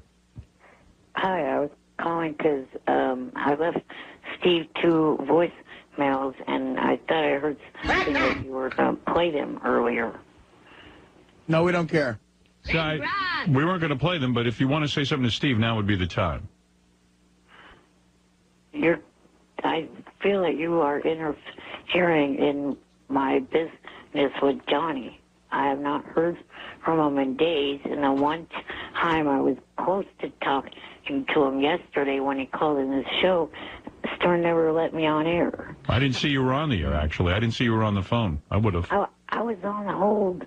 Yeah, I didn't see it. You know what it is? Sometimes I'm in the middle of something. I can't check every name. You're not the only phone caller. Yeah, there's a whole stream of callers calling in. I didn't see that you were on. I would have put you through. I was hoping to get on air while Johnny was on with you to see what was going on. Well, I was talking to Johnny about something else. I felt, first of all, I didn't see you were on, and also maybe it would have interrupted the flow. Now, you still haven't heard from Johnny, though, huh? No. Steve, how are you responsible for his relationship with Johnny? And what is the connection? Do you hold any responsibility in this? There is no connection whatsoever, but clearly Johnny Fratto and I are the best thing that ever happened to Eric the Midget. Right. I agree. I mean, you publicize him and publicize his work. Absolutely. Because it's interesting. Yeah, I don't think Johnny is, I don't think you have anything to do with Eric not hearing from Johnny. No, I think Johnny just gets a little burnt out on Eric. Yeah, he's busy. He's busy. Have you talked to Johnny? I did talk to him briefly about this, and he said he was busy. Oh, you talked to him about whether he's yesterday, upset I think it was. with Eric? No, he said he wasn't upset whatsoever. He just said he was swamped. Cool your jet. You know, Eric, not to make you feel bad, but you sound like a woman who wants to date a guy so bad that she calls him every minute. Why are you not calling me? Why are you not calling me? Why are you not calling me? And it turns the guy off. You got to be a little bit aloof. Well, I also had a deal to do something in Vegas on the weekend of the 30th and the 31st, but yet I still have not heard anything about that. Well, then I would tell Johnny, listen, if I don't hear about it, then I'm not going. Do you have his email? Yeah. Then just drop him a line. So you need the particulars. And if he doesn't give you particulars, then assume you're not going. Yeah, be done with it. Don't start calling all the time. So you tried. That's it. It was supposed to be a paid thing that him and I were going to go to, and well, I guess it's not happening. I think he said something about Brandy Tallur was supposed to be there as well. Who? Brandy Tallur, Rob. She's Playboy or something? I don't know. No, a porn star that I really like. Oh. Well, you know what, Eric? I'm going to tell you something about life.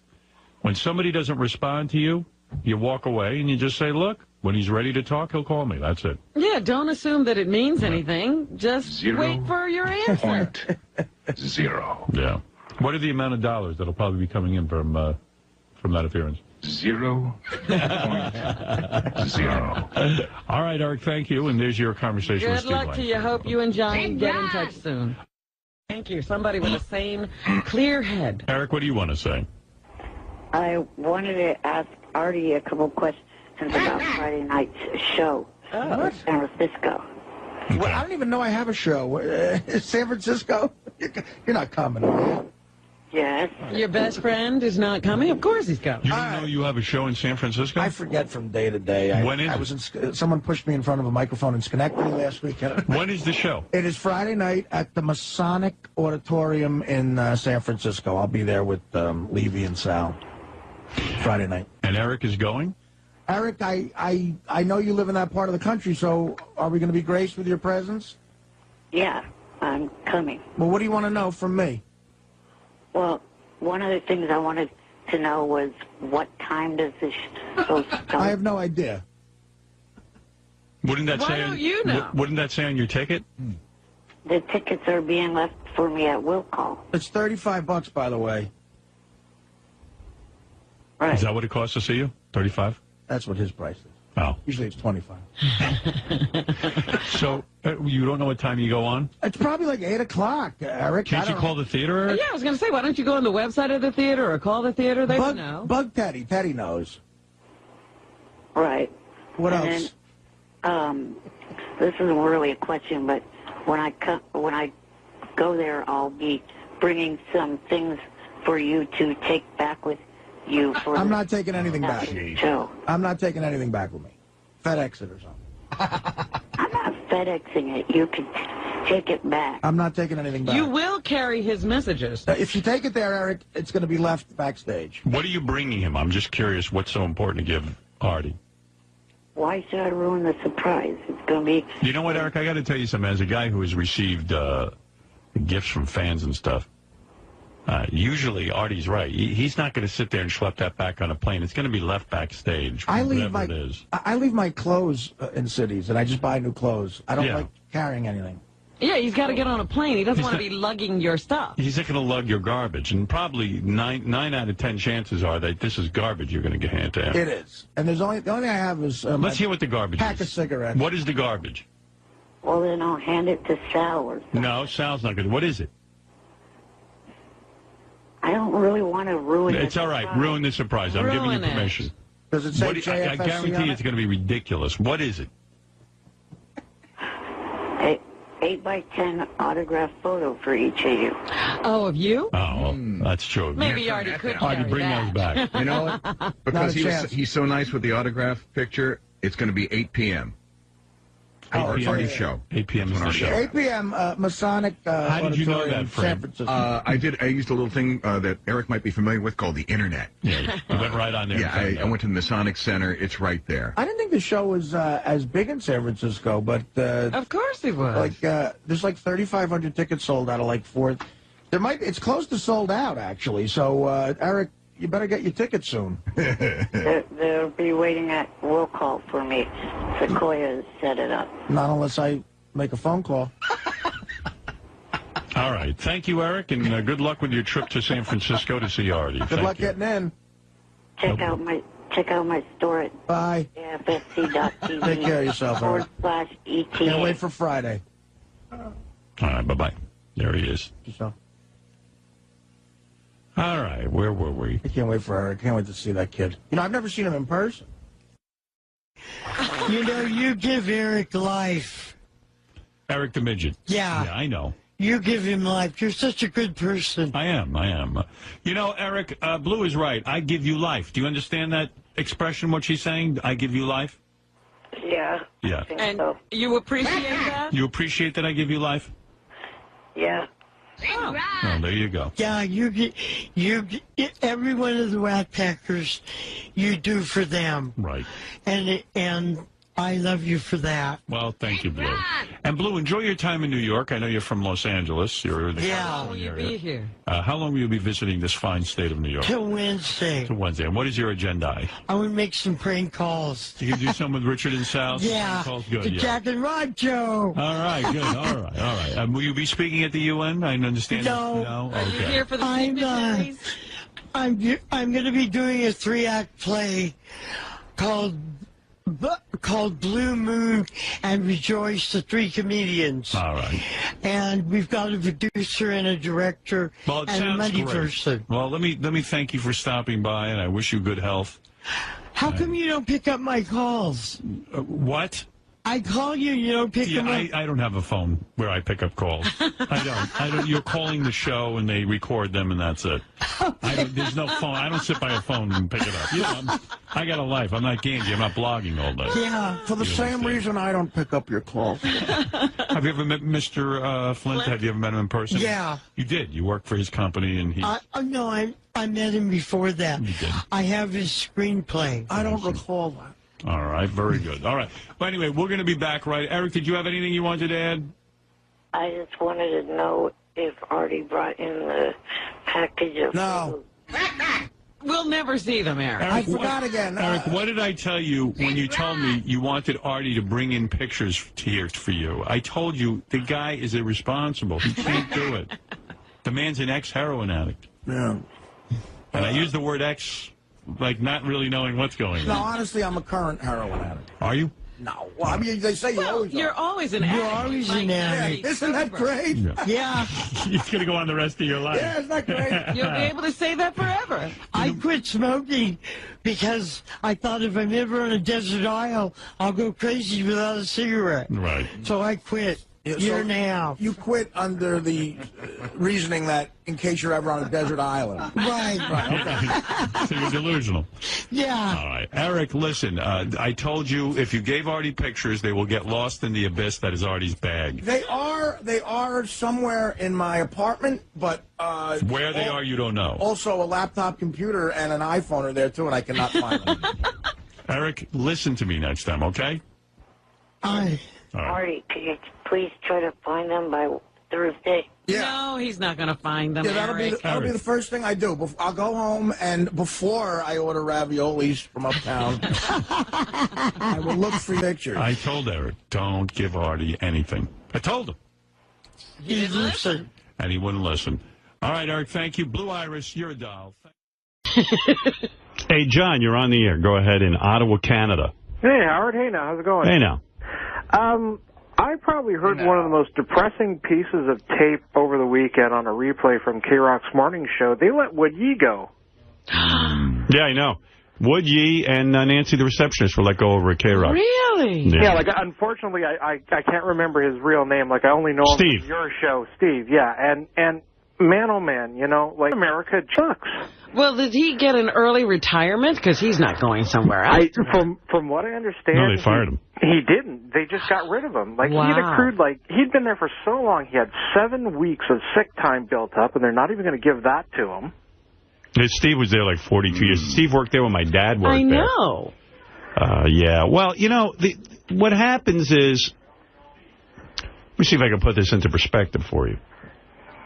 What's happened since we left CBS Viacom Radio is nothing short of a nuclear bomb. I suppose you could blame Steve's firing and Nancy the receptionist and just about every horrible thing that's going on there on the fact that they can't find anyone to replace us. The things are so bad there. The morale is so low. The economic times are so bad that you could blame David Lee Roth. Who else? Who else is there? Just Opie and Anthony, David Lee Roth, and there was somebody else who did mornings there, didn't they? Maybe I'm wrong. No. Or blame us. Blame us because we left, and they can't apparently make a dime since we left. The entire... Just the entire... It imploded. The whole it was thing. like when in Vegas they take down one of those hotels. Yeah. That's what happened. And I'm sad about that because, you know, there were a lot of good folks working with us over at that radio Wonderful people that we were with for 20 years. Yeah, I mean, Tom Chiasano's job went out the window. Steve's job went out the window. Nancy's job went out the window. Quite frankly, I hardly know anybody who's there anymore. Yeah. Well, anyway, I hope you guys can have Wood Yee on every once in a while and throw him a bone now and then. He seems like a really, really nice guy. Just from throw him a bone. We loved him. We, well, I'm not going to get into it, but, yeah, we love Steve. Yeah.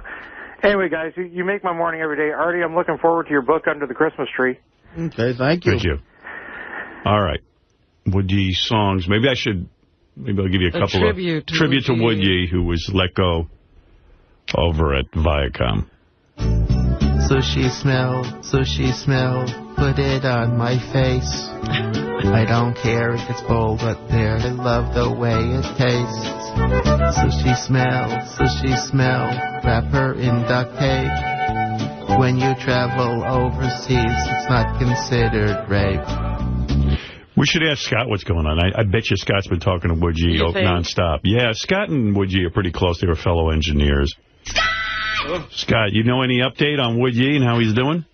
Weren't they the union at one time? At one time, things were so depressing over at K-Rock that Scott was in the union and Woodgie was in the union, and those were the only two guys in the union. When they had a union meeting, it was the two of them, and they were with each other all day. Yeah. Did you speak to him? No, not this weekend, but I spoke to him a couple of weeks ago, and like usual, for the past 40 years, he's been saying they're going to get rid of me. Right. I mean, so I didn't really pay attention because he only had 2 more years to retirement. You know, he was Do you think they fired him so they wouldn't have to pay him in his retirement? Well, I know they offered him some kind of buyout. Which wasn't acceptable to him. I mean, so I don't know. He wanted 2 years just basically for medical coverage. Right. Till he got to Social Security and Medicare, or whatever you get when you're 65. Right. So he was like, oh, they're going to get rid of me. It's terrible. I don't know what to do. But he's been saying that for 40 years. Who pays attention anymore? It's just like, you know. Right. All right. Yes, Steve. They won't get rid of you. So you haven't spoken to Steve? Not this weekend, no. All right. Gary, did you? Yeah, I spoke to him for about 15 minutes. How did you come to speak? Somebody gave him my cell phone number. And he called you. And he called me. I was funny because I was at Jackson's football game, so I was like, I didn't want to blow him off, but it was hard to listen to him. But basically, he said to me he had good news and bad news, and the good news was that he's working on a book, and he wanted to know if I would write a chapter for him on his history in radio. So I said, sure. He's working on a book, but he wants you to write it? Writing a chapter. Well, it's That's kind of cool. I'm thinking of writing a book where other people write the chapters. You know, I hadn't thought about that, right? He said, it's all about him and radio and the people he's met. Call about 20 people. Right. Robin, I'm writing a book. Could you write 3 chapters? Some people write books, and some people just, like, there's people who do that with jokes. They'll ask you for 10 jokes, and they say, I'm writing a joke book. Or whatever, yeah. And then he said, and then I got bad news. And I said, what's the bad news? I got fired. I really felt bad. No. And I said, Steve, I'm so sorry. And I said, what happened? I thought you were in the union. And he said, it was a really funny line. He goes, apparently one isn't a union. It was something like that. And I said, but I thought they couldn't get rid of you. But he said that one person in a union wasn't enough. Right. For the company could just sort of roll over him, and they did. And then they fired, they fired the receptionist. Nancy. Yeah. Why'd they fire her? I mean, what? She they don't can't need answer a the phone? receptionist? What is that? But you know what? I heard they were tired of her multi-million-dollar salary. And talk about pleasant. But there really is, I don't believe there's anybody left there that we would know except for Denise is still there and Jody's still there. That would be it. Yeah. Janice was Tom Chiasano's secretary. Yeah. And Jody was head of promotions. Yeah. So that's a real... Jody's now head of promotions for like 17 stations. Yeah, promotion and marketing for everything. Things have gotten so bad in regular radio that now they give like... There used to be a head of promotions for each radio station. Now they just give one person 900 radio stations to promote. And which shows you that the thing is just in horrible shape. Yeah. But that's a real tragedy. So Steve's got a retirement money? I mean, that's really bad. And medical and... I mean, it's awful. Well, I think he's got 2 years of no medical. But he also wanted me to let you know, Howard, that he's now totally available for us. Oh, great. Yeah. Well, we'll take advantage of that. We would love to have Woodgie. He asked if we had anything for him, job-wise. And, I don't know. But he said he'd like to come in and, do some, Voice stuff? Voice stuff, Oh, great. Well, that's really nice. Love that guy. Steve, sorry to hear about that. Yeah, just imagine he could wind up with a job that would make him unavailable, and we'd never be able to use him again. Meet someone, lock him up exclusively. Well, just, they won't let him come and do this stuff, and he won't have the time. Yeah, the morning zoo's working on him. Here's, let's remember Woodgie some of his finest work. Hello, this is Anthony. How can I help you? Oh, yeah, you're the one. Okay, what can I do for you? I'm a little pissed off. I came in last week to buy tires, and you were rude to me. I don't think so, because I would never do that. Dirty, lying prick. What? I know it was you, wise ass. It was me? I don't think so. Don't lie to me, asswipe. What's that? I said asswipe. Get the grease out of your ears. You know what? You shouldn't have cursing, and I'm trying to be a nice guy. Listen, douchebag. You're talking to. I don't know who I'm talking to. No, you see, you don't know who you're talking to. Where did you graduate from? University? I graduated from your mother. That's where I graduated from. You know I slap my wife every day for being a pain in the ass. Don't think I won't do it to you. I slap your wife every day, Rick. too, for being a pain in the ass. When you kiss her, that's cock you taste. You're pissing me off now. I'm scared. Come do something. Spell mechanic. F-U-C-K-Y-O-U. How's that? You greaseball mechanics are all the same. Stupid and lazy. Stupid? Yeah, I'm telling you. Come here. I show you how stupid and lazy I am. I'll take a tire iron and shove it up your ass. You want to do what you want to do? Come on down. You come down. You come see me. You see what happens. You think you're so tough? I ass rape guys twice your size. You ass rape guy, queer bastard. Come down here. Come down. Just give me a reason to wring your neck. I miss prison. I gave you easy. Come out. You're the tough guy. Come down here. You see what happens to you. Why do I always get the retards? You see who the retard is. Come down. I want tires, you prick. You ain't gonna. What you're gonna get from me is my. You want to foot. play? I'll play with you. I'm gonna play hard too. That's good. You come with the hard play. You see what you get. You come with it. I'll rip your head off and shit down your neck. Come on then, tough guy. You come down my throat. You. And then we sent Steve down there. And he shits down his throat. And he shit down the guy's throat. Anyway, there's some great would ye to remember Steve. I have other would ye stuff, but I don't know if you want to hear that. I don't know how much would ye you're in the mood for. Well, you know, you started, and it's making me miss would ye. And we're back with the Jack and Rod Halloween special. And on the phone, we have a real haunted house expert. How you doing, sir? Thank you so much. You know, haunted houses are real popular these days. Tell us about that. You know, I think that's probably very true. And to me, though, Halloween retains the image of little kids at the front door for candy. Well, speaking of children, we have a special guest on the phone calling live from Leavenworth Prison. He gets out of jail tomorrow, and he's opening his own haunted house. Let's hear it for Woody Jackson. Hi, I'm Woody Jackson. Hi, Mr. Jackson. Can you ask Mr. Jackson some questions about the haunted house? Make it quick. I'm in maximum security. I only get one phone call. Well, that's using it to call me. Thank you. I'm really excited to get out of the joint just in time for Halloween. It's quite a time. This year I'm creating a haunted house called the Playground of Terror. Tell me about it. I have a real dark room where the kids have to feel around, and I stand naked in it. Oh, boy. That's a bit different. This year I want to dress up as a toilet, and I'm hoping some of the kids will pee on me. You know, the interesting thing to me is that life itself... Hello? Yes? Hello? I love dressing up as a Boy Scout leader. I get the boys to gather around me to rub my special stick for fire. The one thing that I think young people... Hello? Yes. Have you ever pulled candy corn out of your ass? Yes, indeed. It tastes like sweet and bitter chocolate. Oh, yes, yes. Ooh. Halloween is a wonderful time. From a child standpoint... Hello? Yes. I'd love to dip my cock in chocolate and have you chew on it. And that would be very nice, yeah. I know that... Hello? Yes, hello. My favorite game is bobbing for apple bags. I just throw a few boys in the tub and dive in. Aha. Well, that's another way to go about it, yeah. Oh, I agree. There are a whole variety of things, a way to celebrate for the young people. Hello? Yes. One year I dressed up as Michael Jackson. Thank God for the white glove.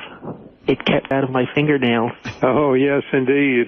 Michael would have been... Hold on a second. Get away from my ass, Rufus. Aha. If I have to take one more black cock in my ass, I'm going to snap. Oh, boy, don't do that. Well, I hope that things... Hello? Yes. Happy Halloween. Happy Halloween to you, sir. Thank you. So long and happy Halloweeny. And to you. All right, there you go. Little would ye, remember. Shouldn't we be looking for the guy on the other end of that call? Sure. He went along with everything. Disturbing. Yeah, that would be nice. Yeah. On your car, and yeah, it's cool. Yes, I have. Yeah, love a cock in my ass. That's one way to go about it. Yes, I have pulled candy corn out of my ass. Are the Giants going to be good? Here's Casey. Let's get Casey out of the way, then I'll do the Jesus swim thing.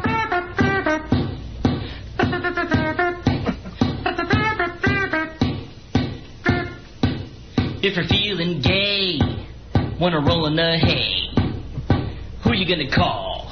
Casey Armstrong. When you need some bud, wanna bust a nut, who can you call? Casey Armstrong.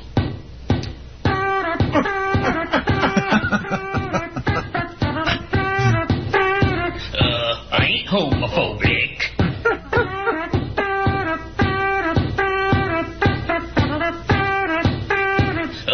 I ain't homophobic.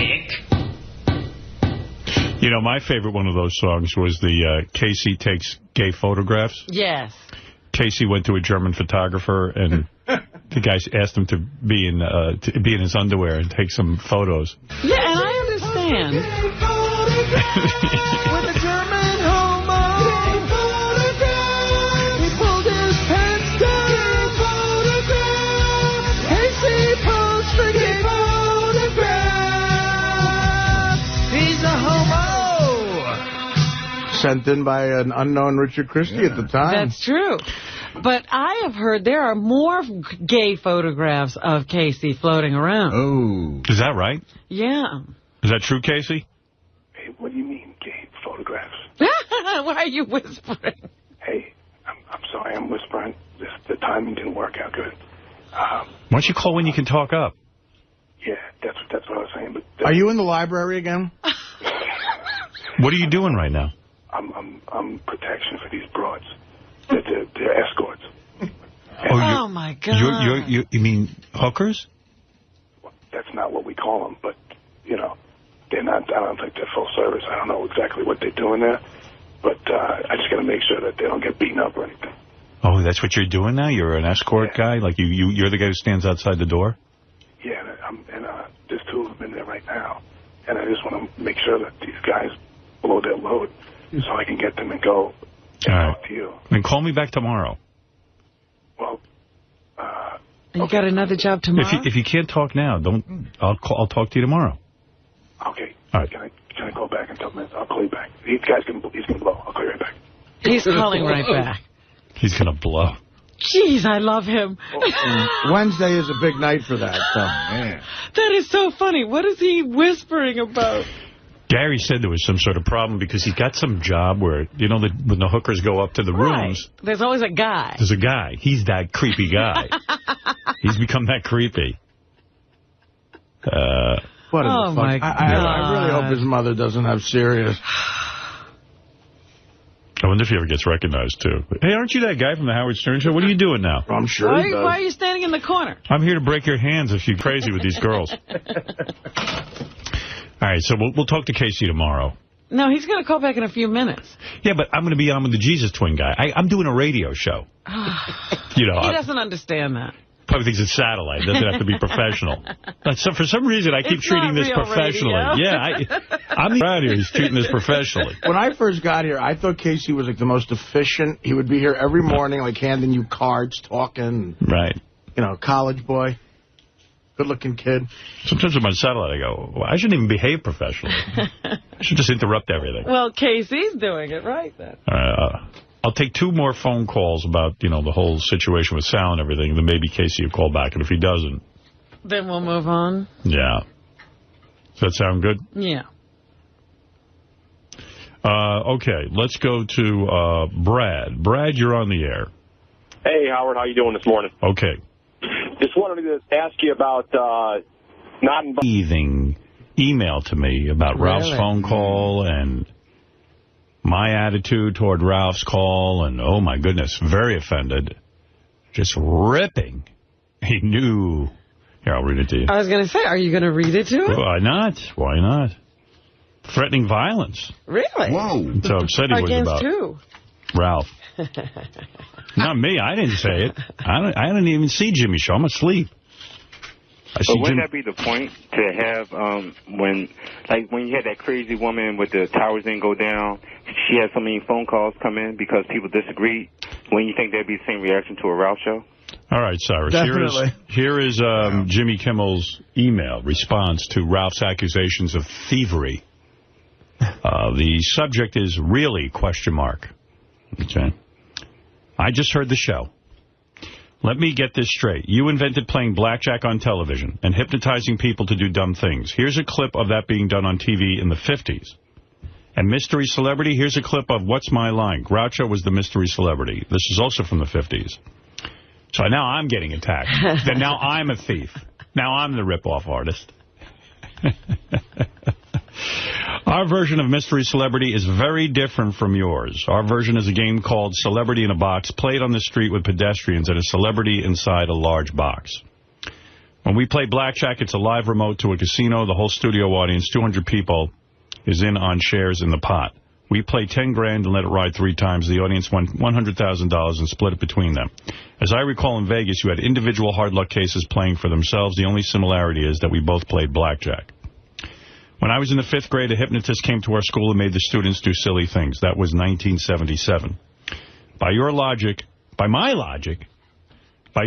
you stole Winfred's money from a game show I did many years ago. It was called Win Ben Stein's Money. I have to defend myself there. I said Win Ben Stein's Money is a funny name. So I've never even seen Win Ben Stein's Money. Right. I want to see, I could have called it Who's Smarter Than Fred thing, but all right. I just thought it was a funny takeoff on the name. Jimmy, but this is the key part. I don't steal material from anyone and don't appreciate the implication that I do. These are standard devices done by many people over many years, as far back as the 50s, on which we put our own very different twist. It is very disappointing to hear you assume that I am stealing based on recounts of my show. It's pretty clear that Ralph feels threatened by our friendship. He's with the wrong guy. I will not hesitate for 1 second to beat out of him the next time I see him. I won't even say a word. Start beating? I will break his nose before he says the word hello. That should be pretty funny. Do it here, please. Yeah. So Jimmy, ready to fight. Although I will take exception to his Vegas betting thing. He did not really create that. We did. I thought so, but no, I wasn't really that uptight about it when Ralph said it. But it was an interesting observation. But Ralph also accuses almost every major show of stealing from this show. Jimmy should feel honored because now he's a major show. And I told Jimmy if he's going to fight Ralph's in pretty good shape. Ralph fight. Yeah. See that? I've seen Ralph fight. Really? Yeah, Ralph can fight like a bear. He really? Can fight. Yeah. I would never have guessed he was a fighter. Where did you see him fight? In a bar or something? 2 times I saw him fight. A man? He will fight. Yeah, a man. Once a woman, once a man, yes. No, but he can fight. The boy's strong. Right. And he's not afraid to take a punch. Yeah. No, I mean, I can see Ralph's in good shape. In fact, Ralph took a punch at Scores once, right to the head. I don't even think he had an answer to that one. No. An answer? He didn't even know he got hit. I don't know. It's kind of thickened up. But in those other fights, was he sucker punching that guy, or was he going toe-to-toe with somebody who could actually fight? There's a difference. Well, we don't know. Jimmy can actually fight. Supposedly, I mean, I don't know how well he did it. There was a boxing match that he did. That Jimmy was in? Right. Wow. He did and I think that's how he met Corolla. Because Corolla was teaching him how to fight. And did Jimmy win the fight? No, he got his ass kicked. Right, that's what I'm saying. Yeah, so he can't fight. Having said that, I've never seen Ralph fight. I took karate. I'm pretty sure anyone here can kick my ass. I took for years. I've never seen Ralph fight, and when he was trying to show that guy, his punch skills, the guy got annoyed and punched Ralph out. My problem with karate is I was taking it, and I'm pretty sure, in the time it takes me to get in my stance, people are kicking your ass. People are beating my ass rather rapidly. Because I would be like, oh, do I put the left foot forward or the right? You got to get the right stance. You're still bowing. Yeah, I'm in the middle of a bow for respect. But, no, so Jimmy very clearly upset. I understand why. Jimmy doesn't seem like that kind of guy who would want to kick anybody's ass. Yeah, I do love Jimmy, but, Ralph, I don't know, Ralph loves me very much and does not like that Jimmy is my friend. I thought of that when Ralph was on the phone yesterday, that maybe it was a little bit of a jealousy thing. I wrote Jimmy a note. I said, Ralph's fiercely in love with me. And really, you're a rival. Yeah, and he knows that Jimmy's coming over to stay with me every summer. Jimmy and I get together, or we go on vacation together, and Ralph doesn't like it. He just doesn't. Jimmy, you're going to have to deal with that. There's going to be some animosity. Yeah, and Ralph's going to feel you rip me off. Has Ralph verbalized that to you ever? Or you could just tell. No, I know. He's never going to say that. Like he's even saying, oh, I guess, he goes, oh, this is Jimmy's place. This is Jimmy's room. This is, and I go. Wow. He doesn't like it. Yeah. You know, I thought about his phone call yesterday because that was like Ralph at his most toxic. At his most so baiting. Yeah, but, you know, again, all the things you brought up are kind of generic things, like blackjack. I mean, your signature bits are much more specific than that. My innovation was to go on the radio and do all of these fun kind of things. Right. And, you know, I don't think there was a lot of fun on radio, quite frankly. You got to remember back when I came on the scene. But I'm not but Jimmy kind of feels I sided with Ralph. You know what? Or didn't defend him. Right. Maybe that's. Well, I defend Jimmy. Right. I like Jimmy. I always say Jimmy's an original guy. I like Jimmy's talent and his particular genius. I like Jimmy a lot. I'm a big Jimmy supporter. Yeah, he's a real funny guy. Yeah. But I don't know. You did sort of let Ralph go, though. You just gave him I was listening. the floor. I wanted to hear what he had to say. You didn't have a response. That's true. I didn't. What am I going to say? But he was on a roll. I guess I should have defended Jimmy more, I guess. Well, that's the other thing is there's a lot of people around here who are afraid when Ralph gets your ear, you know, because it's clear he knows how to rile you up. It's like pillow talk. If Jimmy's listening, because this is the way I communicate with Jimmy through the radio, you know, Ralph has my ear, you know, and I can be swayed. Maybe you better just sit him down. He was waiting. He didn't have any evidence. He didn't know. You know, anyone who gets a hold of me can really influence me. Mark, you're on the air in Chicago. Hey, how's it going today, guys? Hey. Hey, in the Reader's Digest, Jimmy Kimmel makes a statement about Artie, and I got it right here. It's 4 comics everyone should know, and one of them is Artie Lang.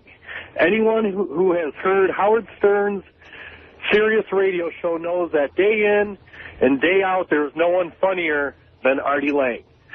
It is sometimes hard to believe that such a gluttonous mess, both physically and emotionally, can be so sharp comedically, but Artie is. Well, that's a compliment. You can't say gluttonous mess is a... Right. I mean, what is that as a... Do you take that as an insult? No, I take that as a compliment from a guy who I respect, and I really, really appreciate that. That's wonderful. There you go. Sure. I mean, what was that? This guy's point? That I don't know what the guy thinks. His point is that Jimmy called you a gluttonous. Oh my God, no! Do you want to punch him out? No. Well, like after he punches Ralph, will you punch Jimmy? I'm not punching anybody anymore. I'd love to see Jimmy and Ralph fighting over me. I'd finally feel like the woman I am. Yeah, there you go. That's right. I think. Hey, Artie. Yeah. Hey, he's got another comedian on here, Zach Galifianakis, yeah. Whoa, what a name. Is he pretty good? Yes, Zach is a very funny guy. I've known him I've known Zach for like 15 years. He's, you know, he pops up every once in a while on TV and guest spots, and he's been in some movies that air on Comedy Central sometimes, but he's a very funny guy, Zach. Very funny. Yeah. All right, maybe thank we you, should Mark. steal him from Jimmy. The other two are Chris Elliott and Tracy Morgan. Yeah, well. Hey, Jimmy's the guy who turned me on to Tracy Morgan, actually. He keeps calling me and saying, you got to have Tracy Morgan on. He'd be perfect for the show. Perfect. Yeah, so Jimmy's very gracious that way. Right about that. Yeah. So. But also it was, what's his name? The guy who does the impressions. Craig. Yeah. He used to come in here and do a Tracy Morgan. Yeah. And that made it pretty interesting to have Tracy Morgan in. Yeah, but Jimmy was the one who kept pushing him. Hey, can I say something real quick about Eric Midget? Sure. Wow. Hey, I normally like that little twerp, but for him to get paid $35 an hour to sleep when I drive a fuel truck for a living and I only get paid $26 an hour, face can go kiss my ass at Jag-off. Hey, Eric, did you hear what Mark just said? It doesn't matter what you think, fucker. Wow. Hey, I normally like you. Well, let me ask you this, Eric. I see here on the computer it says you made up with Johnny. Just because we followed this story, what was the resolution? I'm going to get paid $300 of the $8,000, and I'm going to have a trip to the Playboy Mansion. Wow. Oh, no, then you'll be down another $8,000. Right. This is a disaster. Stay home, Eric. Robin. Shut up, Robin. Did you work out with Johnny how much you're going to get paid to go to the Playboy Mansion? No, I didn't work that out. Yeah. He's got to blow Johnny first. Shut up. I'm not gay, idiot. No, you're just a bi little midget. No, I'm not that either. Get me out of your wet dreams, jackass. Hey, Eric, during your trip to the Playboy Mansion, do you expect to get $35 an hour? Does that work? No, I don't expect that. What expenses do you expect to be paid by Johnny? Off the top of my head, I don't know. Mm-hmm. He should rent you a car. Why would he accept $300 of $8,000? Because that's $300 more than he was going to get at all. Do you know that? Well, because I know Johnny said he wasn't paying you. That's how I know it. And when are you going to the Playboy Mansion? I don't know, really. Yeah, and how did you... I don't even know that Johnny's going. That's a future promise that may never be paid. Do you consider it a fair settlement, what Johnny gave you? Yeah. You do? You feel $300... Of $8,000. Of $8,000 you're owed is a fair settlement? Well, you add the second part onto it, yes. You're being paid in boobs, is what you're saying. How's Johnny going to get this kid into the... Well, I Playboy guess he'll Mansion? roll him up there and maybe think they won't turn down a guy in a wheelchair. No, they turn down everybody. Yeah, I mean, I don't even know what Johnny's thinking telling this kid. You sure Johnny told you that? Yes. So you better get it in writing, you dumbass.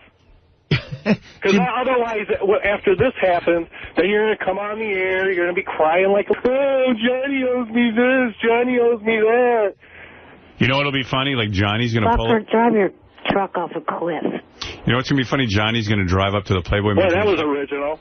He's going to drive his car up to the Playboy Mansion, take Eric by the seat of his pants and throw him over the fence. He's going to throw him over? Like a sack of potatoes. Okay, now you're in the Playboy Mansion. Go have fun. Well, I Be think like that pimp who took his horse to the White House and let him look through the fence. Yeah. Or, your point about the Playboy Mansion the other day is very true. There could be some lame corporate party that he could get him into. Yeah, I hope so. That's not like, the Playboy Mansion. Well, and Eric, what about all the money you shelled out for car rentals and all that other stuff? How are you going to make hotel rooms? Hotel rooms? How are you going to make all that money up? Well, it's pretty obvious he was lying about it. That's why he doesn't give it. Shut up. Why are we on the phone? He actually makes a good partner to you. This guy was on the phone first, Eric. Why do we need on the phone? Right. Hey, Artie. Come on, man. I'm defending you there, sir. A guy that wants to hear more of your guys' show. Remember I called in last week? All right, let me get back to Eric for 1 second there, Mark. All right, guys. Hey, have a good weekend, all right? You don't have to go. I'm just trying to get to the bottom of this. And well, I actually should get going because I'm on a site right now. I got to fill out. No. We like when you're on with Eric. You're good with him. You have to stay on. Yeah, if it's Every time Eric calls, as a matter of fact, you need to be on. From now on, you're Eric's partner. Yeah, if it's making Eric mad, we want you here. Oh, okay. Well, I'll try and work him up then. All right. Eric. Yes. What the hell was I saying? I had a question. You were trying to figure out the resolution of the whole situation, I think. Yeah. Why he was accepting the 3. Yeah, I don't understand. How are you going to pay for the cars and the hotel and all of that stuff if Johnny's only giving you $300? I'll have to manage. Right. All right. And you're happy with this? Yes. He's not happy about anything. Is the tour back on? Hey, Mark, they're not even telling you to shut up in my room. On your website? I don't waste my time going to stupid-ass site. You think I have time to go to your site? Yes, you were there, I'd kick your ass out. Oh, boy, I'd be so hurt. God, I don't know what I'd do with myself. You think Mark has time? How many people are in your room, Eric? Just him. No, there's quite a few people, including 96 people viewing it from the outside. Oh, what the hell happened to my camera? Stickum crashed. Stickum crashed? Oh, what are we going to do? The world's going to end. What the hell happened to my camera? All right, well, Eric, I'm glad you made up with Johnny. Is the tour back on? Yeah, that's the final question. Is the tour back on? I suppose it probably is. You didn't even check. No, not last night when we made the deal, no. Wow, Eric, you're a real bad businessman. Wow. All right. He's a real bad everything. What are you talking about? All right. Thanks, Mark. Thanks, Eric. All right, guys. Have a good weekend, all right? All right. Take care. Later. All right. What? Bye-bye. What? He was sort of quacking there. Thought he had something else to say. He thinks he should be on the entire show. I know. Well, he got $300 out of Johnny. So. You know, but next time he ought to start at $1 million. Yeah. Maybe he'll do a little better. I need $1 million to go to the Playboy Mansion. He got less than 5% of what he wanted. Good settlement. Dennis, you're bothering me, so don't think I'm obsessing, but here is the headline. Stern radio sidekick dies in custody. And it says, comedian Kenneth Keith Kallenbach, a long-running member of Howard Stern's Whack Pack, has died after falling ill in jail. He was 39 years old. I'll get to the rest of the story. But I saw almost 90 articles that said that Kenneth Keith Kallenbach was my sidekick.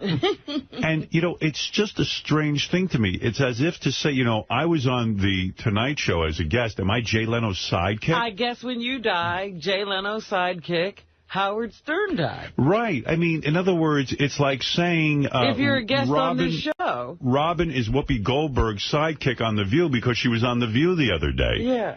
I don't mind if they call Kenneth Keith my sidekick, but it just seems to me that reporters, when they're reporting on a story, would spend more than 5 minutes to know that the guy was a guest on my show. Well, they say he's a member of the Whack Pack, right. But they also call him a sidekick. Yeah, for some reason, he's my sidekick, and it really demeans any sidekick I might have. Well, I mean, I'm surprised people didn't call me, because of all the people in here, I'm probably the one who would probably be in lockup. Right. And dying in custody. Yeah. And, you know, I know Kenneth Keith. I put him on one of my gigs down in Delaware years ago, and he wanted nothing more than to be known as a comedian. And I guess in his eulogies and in his newspaper articles about him, he's being called a comedian, I guess. Well, it says in this article, Kallenbach contracted pneumonia while in custody on a charge of attempted child abduction. He died Thursday at, I guess it's Riddle? Yeah, I guess Riddle, Pennsylvania. He died Thursday at Riddle Memorial Hospital near Media, Pennsylvania, said his mother, Faye Kallenbach. She said her son suffered from the chronic ailment cystic fibrosis. I didn't know really? that. I didn't either. And I kept that quiet. And officials at the Delaware County Jail near Philadelphia had failed to properly care for him. County officials said he had been cared for promptly. Stern first reported the news on his Sirius satellite radio show. Kallenbach, whose goofball antics included attempting to blow smoke out of his eyes, made dozens of appearances on Stern's show beginning in 1990. While Kallenbach appeared in the show less frequently in recent years, his name was well known to Stern fans. Stern once likened him to MTV's Beavis and Butthead and wrote in his 1993 book Private Parts that Kallenbach was the ultimate airhead. I don't even remember writing that. I think that Kenneth Keith joined us in the 80s, actually. Yeah, I thought he was way earlier than that. But, I mean, wow, do you think, I mean, it's kind of sad, the Steve Langford report, if it's true, and Langford's always on the money, that he told his mother, Ma, get out of me, I'm gonna die if you don't get me out of here. Like, that's really Well, shitty. cystic fibrosis does affect the respiratory system very severely, so it would be relatively easy for him What to is get. cystic fibrosis? It's some kind of, it's a congenital thing, and it makes for, like, really thick mucus. It's bad, yeah. Yeah, and wow. He obviously had a milder form of it, but, yeah, you know, like, once those fluids get all coagulated and, you know, he gets an infection, I guess it's really hard because they can't even cough that crap up. Really hard to get them better, and they, you know, very susceptible to pneumonia, I would imagine. Maybe he shouldn't have been smoking through his eyes. That can't be good for you. It would not have been, no. That experience I had in the L.A. County, man, I'm surprised this doesn't happen more in prisons, because that first part of you being in there, after you get your ass checked and you're waiting to get processed and be assigned the cell, if it's 6 hours, whatever, they don't give if you're bleeding. Like, they really don't care. And they're demeaning, you know, and people are like, I'm sick, I'm that, and I don't know, man. Well, your experience was in another facility. We Right. don't know exactly what happened where Kenneth Keith was. This one says, wow, it's so sad about Kenneth Keith. That just sucks, man. All the bad things that can happen to a man. My sympathy to everyone. And this one says, Steve Langford and all of you, you should be ashamed of yourself for feeling bad for that whack job Kenneth Keith. Pneumonia did the taxpayers of Pennsylvania a good deed. Let me just point out that I don't know the extent of the charges and what the case was against him, but I'm also hearing the other side of things, too, and I'm not defending him or saying he's guilty or innocent. But, you know, I'm just talking about the guy we had on the show, and I don't know what these charges are and what, you know, let's assume he was innocent. Well, and a person is innocent until proven guilty, and he had no trial. And this one says, I always thought that Fred possessed a compassionate side that none of you have. But when he mocked Steve Langford by playing the sound effect of someone crying while Steve reported on Kenneth Keith's death, Fred soared to the top of the douchebag list. Can't any be the least bit sensitive? What a bunch of dicks. And by the way, great show. Big fan. That's right. I don't know. I've officially stopped watching Dancing with the Stars. You'll be proud of me, Robin. You keep hounding me for watching that. I'm so glad. I went cold turkey last night. Didn't watch it. And it wasn't difficult because it's freed me up to do other things, like watch Terminator, which which is a good show. I had such a conniption last night. You know I love The Biggest Loser on TV. Right. Well, I don't know. My TiVo, this is why I stopped watching Dancing with the Stars. My TiVo has to make a decision. I guess Dancing with the Stars and The Biggest Loser are on at the same time. I don't know what it is, or something weird is going on. Yeah, Biggest Loser was a pretty long show last night, I think, and Dancing with the Stars had its results show, which is an hour. I missed the first half hour of The Biggest Loser, and you would have thought World War III just broke out. I'm in bed with Beth, and I'm like, I can't believe this. I'm so upset. I mean, you don't know how TiVo works. TiVo decided to record one or the other and had to make a decision. But it does it based on the priority you give the shows. I never gave it a priority. That's because all you do is go in and select it to be recorded. So TiVo then selects according to the ranking of the shows, wherever they came in on a list. And the list is based on when you started to record it. You can change that list. Oh, yeah? Listen, I got a life. I can't sit there with that TiVo all day and crank my shows to prioritize. The bigger issue is it sounds like you have older TiVos. They make them now with twin tuners. So you could record two different shows at once. Oh. And good Lord, he's got old TiVos? That's what's. If it's only recording one show. Old TiVos. Well, if you bought it a week ago, it's old already. No, but they make them with twin tuners, Howard, and it just you'll never have that problem. Everything I have is dual tuners. I figured he was recording other things as well. No. I don't have dual tuner. Oh, jeez. You know, you don't have Blu-ray, you don't have dual tuner. What are you doing over there? I have Blu-ray. Yeah, you have Blu-ray. You said I didn't have Blu-ray in my apartment. That's what I'm talking about. You were at the apartment last night, right? I'm going to upgrade. You need some work done. I got to upgrade. Let me ask you something. A lot of people have zero money. Who's buying all this equipment? I think it's me. Yeah, I think you're the one person. I have it all. I'm looking today. I see Google just put out a new phone. They say they're not competing with iPod. They're competing with the personal computer, that they want to make a phone that also is a computer and that you can access the Internet immediately and get on Google and all this stuff. I thought what an iPhone is. How is that different from an iPhone? They say their thing is so superior. Get on quick, right? Yeah, they say it's so superior that, forget iPod. Right. You know, iPod is nothing to them. This is they're going after the personal computer. But you know, to replace the personal computer with your phone. Wow. And I got news for you. I still have this Trio phone. I don't know. I don't get on the... You've had that for a couple of years. I barely get on the Internet with it. It takes 17 hours. Really? I don't know what everyone else has, but I don't even know who can keep up with all this and afford all of this technology.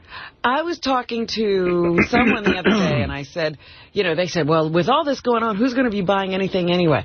I said, nobody buys things with cash. It's all credit. And people are addicted to it, and the people who market things know it, and people are buying on credit and paying minimum payments. Absolutely. When my friends ask me for money, it's almost always their credit card debt. Oh, really? Yeah. Oh, yeah. When they say, could you... When I say, like, somebody really close to me, I'll say, hey, it's your birthday or something, it's Christmas. They'll go, hey, just pay off my credit card. That's what they tell me to do. My personal philosophy has always been, even from the day I made $96 a week, I never, ever had credit card debt in my life. Never. If I made $4, that's all I spent. You know what I'm saying? I don't understand the person that could sit there comfortably month after month and rack up this interest on these credit cards. You got to be out of your mind. Look around you. Everybody else is. They're irresponsible. And I'll tell you what else. If you can't pay your credit card bill for 3 months straight, they should rip up the credit card. That's it. That's it. You're done. Who should rip it up? The company. It should be a law. Well, they want you to be strung out to them. That's right. It's usury. They want money lending. Of course, yeah, like a mini version of what the mortgages, that mortgage situation. They're like, we want $20 a month from a million people. I saw a woman on TV the other day who said the credit card companies, after you've declared bankruptcy, the credit card companies come after you again to give you a credit card. Why? Sure. Because you can't declare bankruptcy again, and they know you will pay minimum payments. Right. I'm reading about this crisis we're in financially, and, I don't understand how I read in the newspaper. I'm just not that bright. But they were saying, I tell you, I'm reading some article in the Post about how the biggest market for these mortgages were illegal immigrants and illegal aliens. They would actually, you can actually get a housing loan. Even say in the ads in Spanish, it would say, no need to show proof of citizenship, no need to show. So imagine, I don't know, the whole thing is insane. Yeah, can you imagine now you're going to you're going to put an illegal immigrant in that kind of a situation. Yeah. Like you're going to target that market. Hey, and they targeted big time with advertising and everything. Randy, you're on the air in Staten Island. Hey, Howard, how you doing? First time, long time. Hey, now. I got a couple things. First, JP, I think he's great. He's awesome. Every time he comes to the studio, he's just a great guy. I love him on a wrap-up show. He's just great, the way he stutters, and he just caps the show. One of my favorite things is to listen to J.D. talk. In fact, I had a great privilege this morning. I was listening to a piece of tape where J.D. was on the wrap-up show yesterday. Yes. And J.D. was in here with me, so I got to stare at J.D. while I listened to J.D. Wow, there's a treat. And then he started laughing because he saw me staring at him. But it's you can't take your eyes off him. Yesterday he was on the wrap-up show. J.D. feels awkward when he talks to Robin. Here's a little clip of that. Now, Robin said she felt bad for you today. Do you believe that? And she also said she's tried to have conversations with you. I'm sure she felt bad. I'm sure she's tried conversations. But it's not like, we just haven't had as many conversations as, like me and you have had. Like, we're pretty, friendly and stuff. Absolutely. And you seem to get the real me or whatever. I don't know. And there's still a sort of, cautiousness or whatever, weirdness, awkwardness that I am towards, Robin. Wow. And people. And Fred, and some of the other people. Well, do you, have to think about what you're saying, when you talk to her? Yes. That's how Why? I don't know. She might say it on the air or something. I don't know. Oh, so you're worried that this the conversation may carry over to an on-air thing? That's one thing, yeah. Wolfie had such a great bit when he read back the transcript of J.D. Yes. I was saying it would be great to get a court stenographer in here, and every time J.D.'s in, just have her read back whatever he just said, because it would be great. I wonder if she could get all of that. I mean, how do you record? They get it. Got to be good. Arg. Arg. He talks like a comic book when there's a fight going on. Well, there you go. It's he's amazing. That's right. He's amazing, and that's what counts. Bobo, you're on the air in Lindenhurst. Hey, how you doing there, Howard? I didn't know you lived in Lindenhurst. Yeah, for years. Yeah. By the way, to the screener, Lindenhurst is not L-Y-N-D-O-N. It's L-I. That's right. It's on Long Island. There you go. It's one of these towns near Valley Stream. Am I correct, Bobo? A little distance from Valley Stream, right next to, Merrick, Wantor, Seaford. Long Island is very flat, and there's just like 50 towns all in a row. They're all almost the same. Yeah. A little bit different ethnic makeup in each town, but nevertheless flat, same kind of house. It's where I grew up. Same. Oh, yeah. Lindenhurst. Like, I grew up on Long Island. I don't even know where Lindenhurst is. Take a picture. You don't know Lindenhurst from Seaford, Wanta. My ex-manager lived in Seaford, and he invited me out there for a Christmas party once. So when I got there, I said, I'm going to take a good look at this place. I'm going to take pictures because I'm never coming back. It took me 4.5 hours. I know. Yeah, when you think of Lindenhurst, you think of boats, because everything is around here with boats. All right, Bubba, what can I do for you? Okay, do you think that Jackie harbors any resentment towards you for not inviting him to your wedding? Jackie Martling? Yeah. Well, I don't know. I mean, Jackie harbors resentment for everyone, but he doesn't know it. He thinks he's a hippie and doesn't have resentment, but I know he always had a lot of resentment toward me. Yeah. And I will say that it would be ludicrous for Jackie to think I'd invite him to my wedding. I mean, you know, Jackie and I don't even see each other anymore. Right, but, you know, like in his world, he knows, you know, you guys have been friends for years. He's been on the show. We haven't been friends for years. Is he like the relative you stop seeing, but you still have to invite to things? Well, not at all to me, in my mind. I mean, I like Jackie very much, always did, always liked hanging around with him and stuff. But when he left the show, we kind of never hung out. We've had dinner since, once or twice, but it's hardly a relationship. And Beth doesn't know him at all, right? That's the real main thing in all of this, that Beth doesn't really know him. She met him once. Is that right? Only once? Yeah, she met him just as, you know, it was so weird. I always thought it was strange that Jackie left when he left, because we had just come back from Vegas on a private jet. And, you know, Jackie was being squired around, making big money. And then he came out to Dominic's house. Remember when I was staying at Dominic's house, Robin? And we were using Dominic's house, Beth and I, and we invited Jackie to come out. And he came out and he swam and he met Beth. And I really had the feeling that day that Jackie even resented me with this hot chick. Oh, geez. You know, I always felt resentment on me. You looking over everything. Yeah, like, you know, every comment was like, say hello to that beautiful girl of yours. You know, is this dripping? You know, this is my impression. I'm sure Jackie would say, what? I didn't do anything. I just said hello.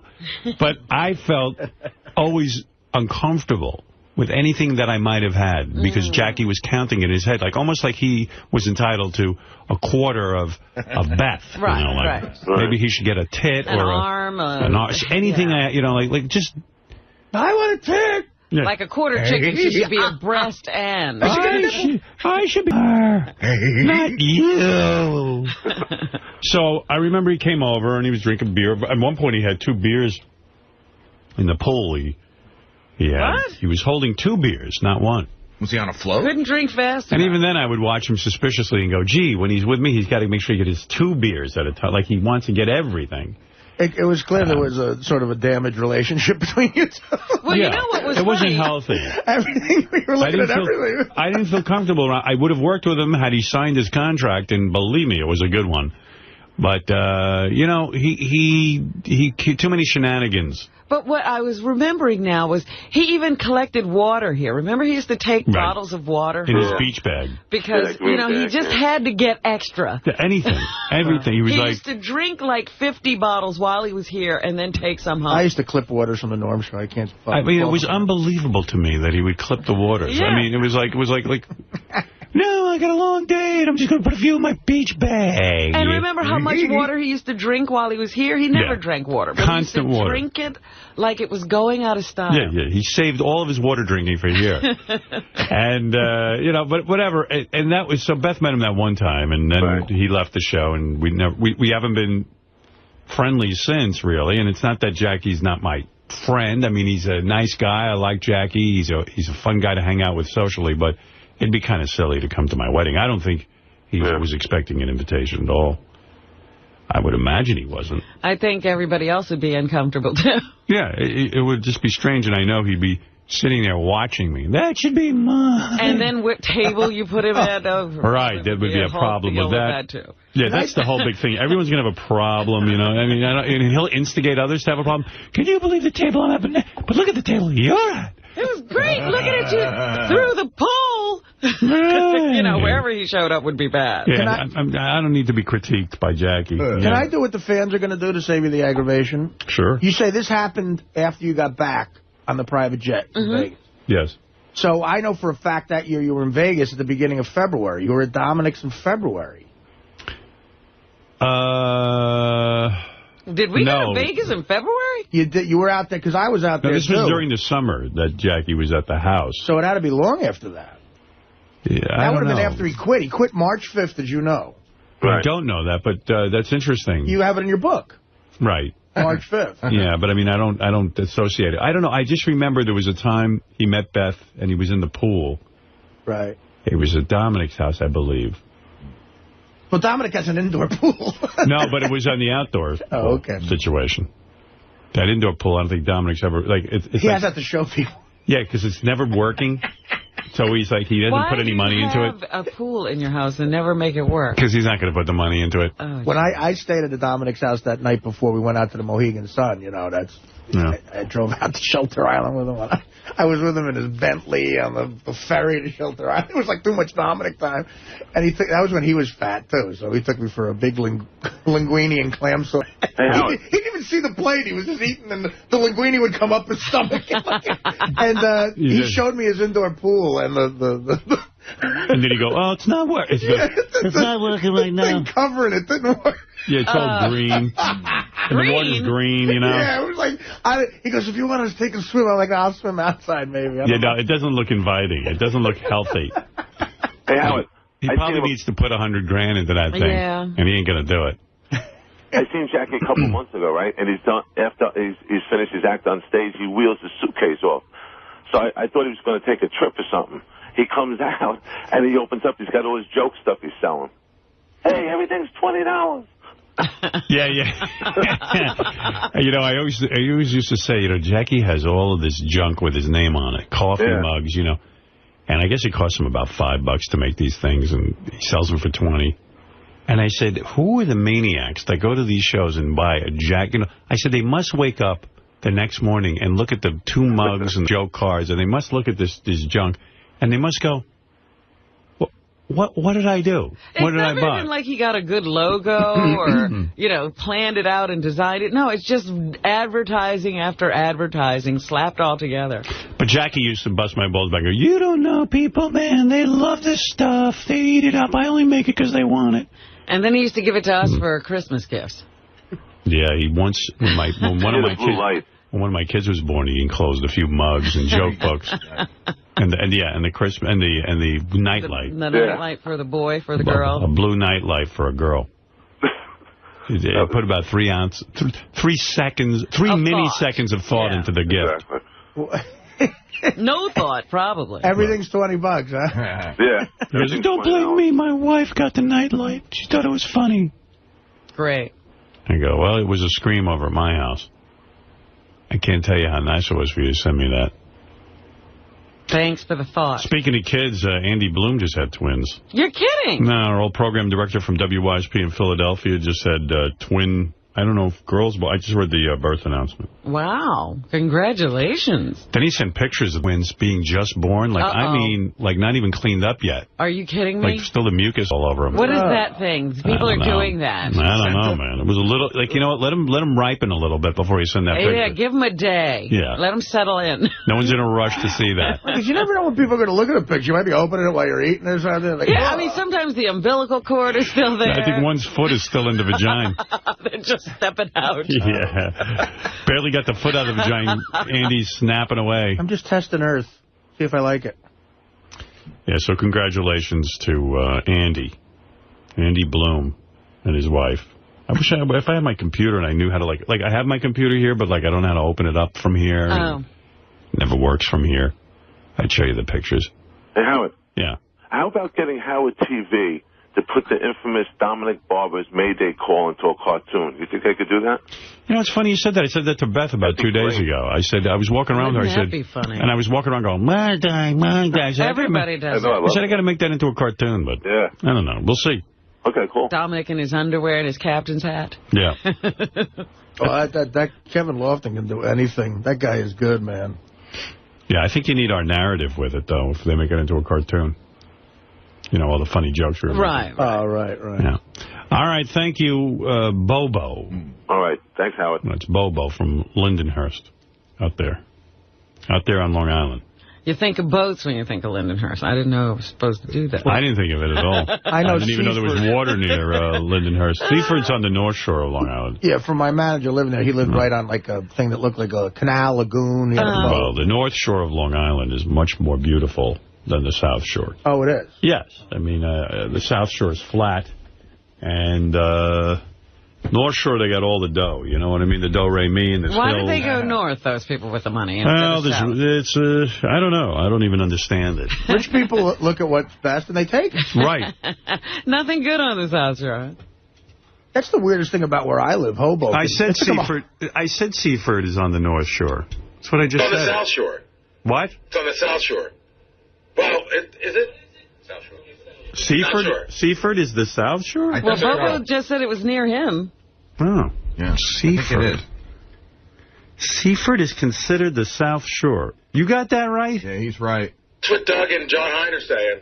Yeah, it's south of the Sunrise Highway. My manager didn't have a ton of money. Gee, what am I thinking of? Back then. Because you got Wantagh, to the west, Seaford. Massapequa to the east. Massapequa. Pequot. John used to say Massapequa. Maybe you're thinking of Sea Cliff? Sea Cliff. I'm confused. I'm thinking of Sea Cliff because I used to go and there was a little restaurant at Sea Cliff I used to go to. Yeah, I'm thinking of Sea Cliff. I see. Who cares where it is? I don't even care. Long Island has a lot of bad memories for me. Oh. And some good ones. Yeah, anywhere I lived had bad memories. Oh, you still live there. You still live there, and there's some good memories there now. Well, You're reseeding. let's just say where my parents put me on Long Island, there were a lot of bad memories. Somehow when I found a house, I had some good memories. My parents didn't know how to pick a neighborhood, I'll tell you that. They pick a neighborhood where like you'd rather be in prison. You'd rather be in the ass You'd rather in a drop prison. this soap. Yeah, I swear. You'd rather be Ned in prison. I would put a broom up your ass. My Uncle Tony told me how to figure out, because when I got some money, he told me how to figure out a good neighborhood, but I don't think it's the way you want to do it. He said if you see a black guy, make sure it's garbage day. That's what he said? Yeah. Well, that's terrible. And if you see a black woman, make sure she's a maid. Oh, my. Wow, he's a racist. We would laugh over that. No, in fact, I hated my white community more than my black community.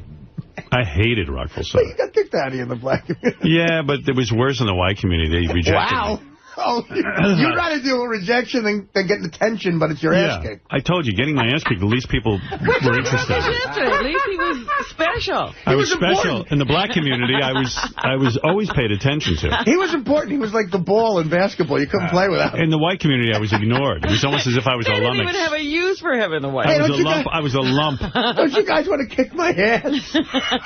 And doesn't anyone pay attention to me here? And then you're like, wait, I can kick your ass. This is fun. Yeah, I was not that popular.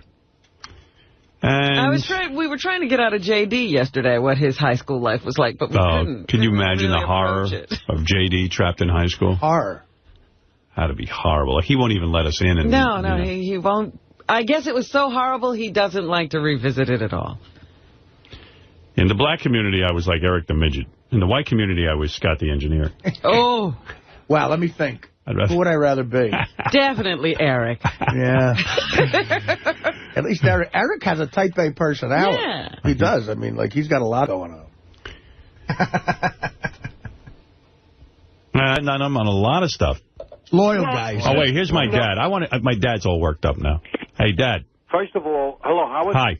With the abortion. Now, I read that whole article about that doctor that was shot, and right. Invoking this special law.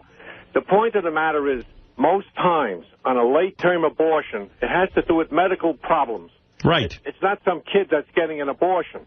Now, if they take the position that you cannot abort a child, let's assume they take these tests, and the child is without arms and legs, whatever you want to call it. Well, it has Down syndrome. We want to look up things. So, like these people that are yelling, are they going to take care of these children? No, they don't take care of anything. Listen, you heard the guy on the phone what an imbecile he is. Yeah. He goes, I believe in a month or 2 or 3. First of all, when you do amniocentesis, anyone who's had children knows they do a test. In the 4th month, they do the amniocentesis. You don't get the results back to the 5th month. Right. In the 5th month, you find out if there are birth defects that are so severe. Right. And I happen to know something about this. I can't go into it personally. Right. But there are birth defects that when the doctor walks in and says, listen, the child has mosaicism or something like this, where literally it is a rare genetic disease, and the child would be born, their eyes would be in their feet. You understand? That's a major aspect. Sure. It's a huge aspect. they can't perform the abortion in the 3rd month. They don't know that. Right. I mean, come on already. And we can't support these children.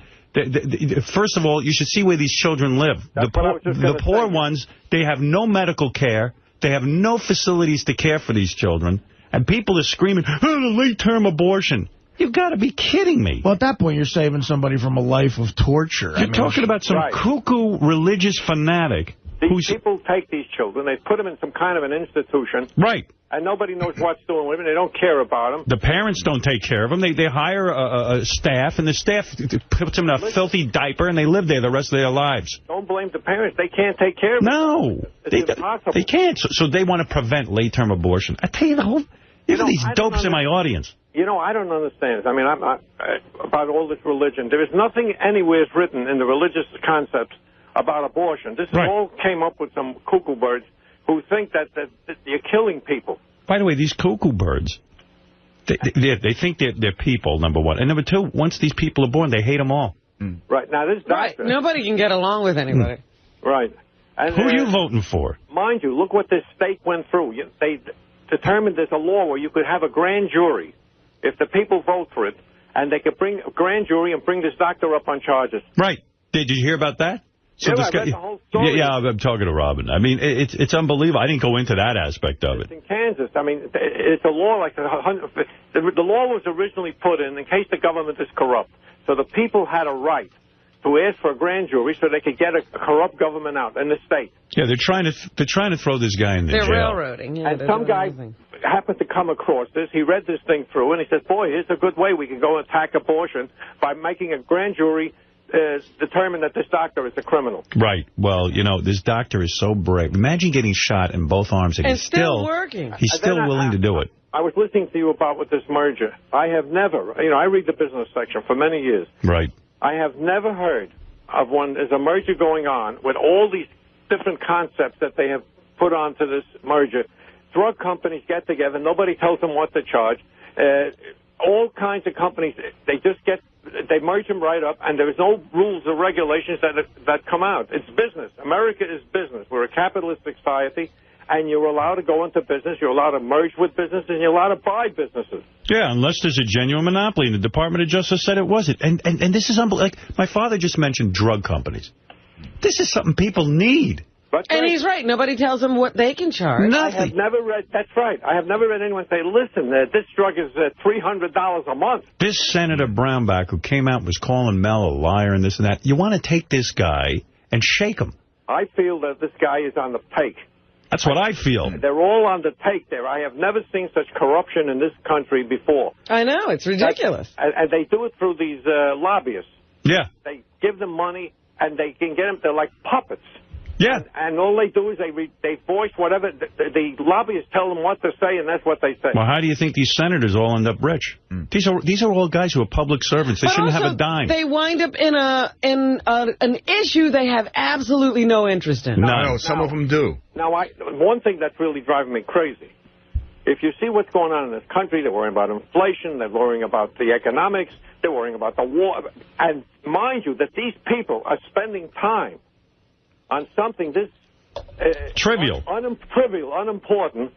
It's mind-boggling. It is. It's sad, and they say that if it was a Democratic administration, they couldn't even get this merger through. Can you imagine? I am surprised that there's a Democrat. This guy came out, and already they're letting it go through. The Justice Department said it's okay. Everybody says it's okay. This guy happens to be on this committee, and he decided that he can't trust them. They're liars. Right. You can't trust the Justice Department. The Justice Department is lying. No. He said that that Mel is lying. Mel is lying. Yeah, Mel is lying. The merger people, they're lying. But they're giving. I didn't hear on terrestrial radio that they give the minorities a certain amount of time. They don't give them anything. They don't give them anything. Why do they give them 5 hours a day? Right. Why doesn't Clear Channel have to give away certain of its stations? 20%. Yeah. Right. It's unbelievable what's going. I have never. I'm a student of business and in economics. I have never seen anything go on like this. There's no shame involved. The head of the FCC. I think they can do it right in front of you. The head of the FCC should come out today and say, listen, I was wrong. We not only approved the merger, Forget all you're trying to step in on this thing. He already approved it. Yeah, he said it's okay, but with 50, if you read this list of stipulations, your head would spin. Well, I saw that, and you know why they bowing to it? I mean, they got them by the short hair. They got him by the balls. And that's why Mel is. Believe me, I've never seen the guy so down. I mean, it's unheard of to tell companies that you got to reduce rates, you got to do this. You can't charge anybody. Listen. The marketplace will determine what satellite it can get. And it's very obvious. And, you know. Like I read it in Congress, they say. Hello? What happened to Dad? I don't know. Call my dad back. Well, you know, he was on a roll. The reason the government doesn't care if the drug companies overcharge for pills is because the government is getting a piece of it. Right, Clearly, of course they are. They're getting in Canada, you get the same drugs for less. Absolutely. Our government approves that Canadians can get those drugs for less than us. And we're Americans. They're more for Canada than they are for us. If you don't start delving into the whole drug connection to the FDA, your mind will explode. Right. Yeah, and you're talking about lobbyists. My dad should have been in politics as a senator. You see, this is what... He's too but you know something? They would have drummed him out because he rocks the boat. The problem in this is what kills me about Rush Limbaugh and Bill O'Reilly, and they start talking about these abortions. They're full of, if Bill O'Reilly's wife was pregnant and the doctor came back and said, listen, you're about to have a mongoloid, a child with complete mixed genetics, and it will be a life of pain, he'd have a late-term abortion. They're all full of these guys. In a capitalist society, the problem is smart people don't go into government. They go into private business and make a bunch of money. Bill O'Reilly's the artist. Hi, Dad. You must have hung up. Dad, you must have hung up.